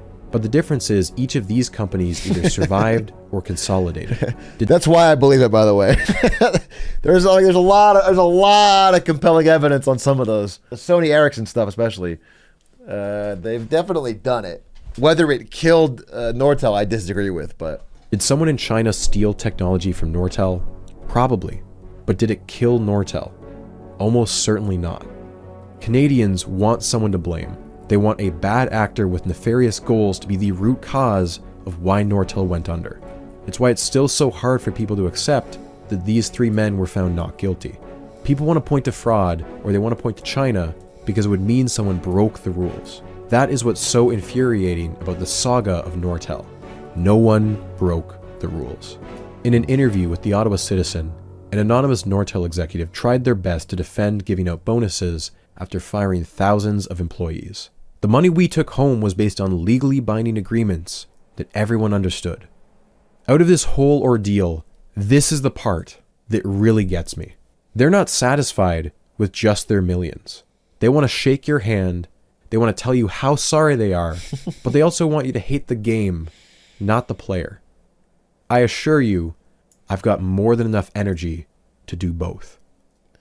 When Edmund Fitzgerald Jr. first became president of Northern Telecom, it was common knowledge that he was the son of the Edmund Fitzgerald. Gordon Lightfoot's song had made the ship a household name. The tragedy was just 6 years old then. Edmund Jr. was asked how the disaster had affected his father. Quote, "Just the fact that it had his name on it, and it went down of 29 people, made it one of the most traumatic experiences of his life. His grandfather, uncles, and 5 of his brothers had been mariners. He would have known all too well what those 29 men went through. They were never able to recover any of the bodies. Most of what was recovered were small bits of debris. Decades later, though, they were able to recover one thing still intact: the ship's bell.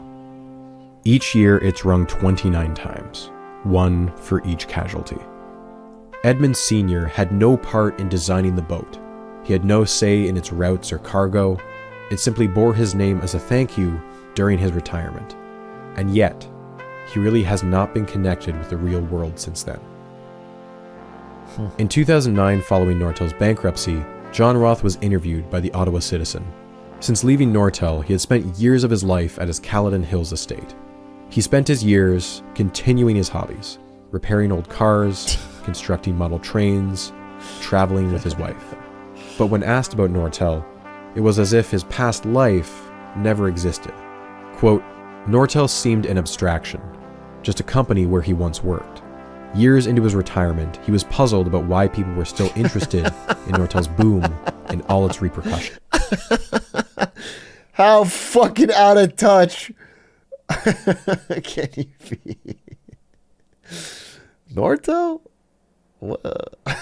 You still talking about that? Who asked, bro? Yeah, we made some money, we lost some money. I remember those years fondly. That's so fucking wild. After everything, after all of this, what did he have to say about Nortel? 3 words. It's ancient history. Oh, fuck yourself, buddy. Fuck yourself.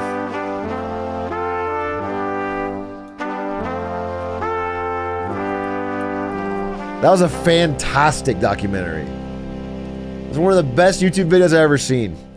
I appreciate... Want to catch my videos too? I wish some of you had recommended it earlier, but you guys never brought it up, so...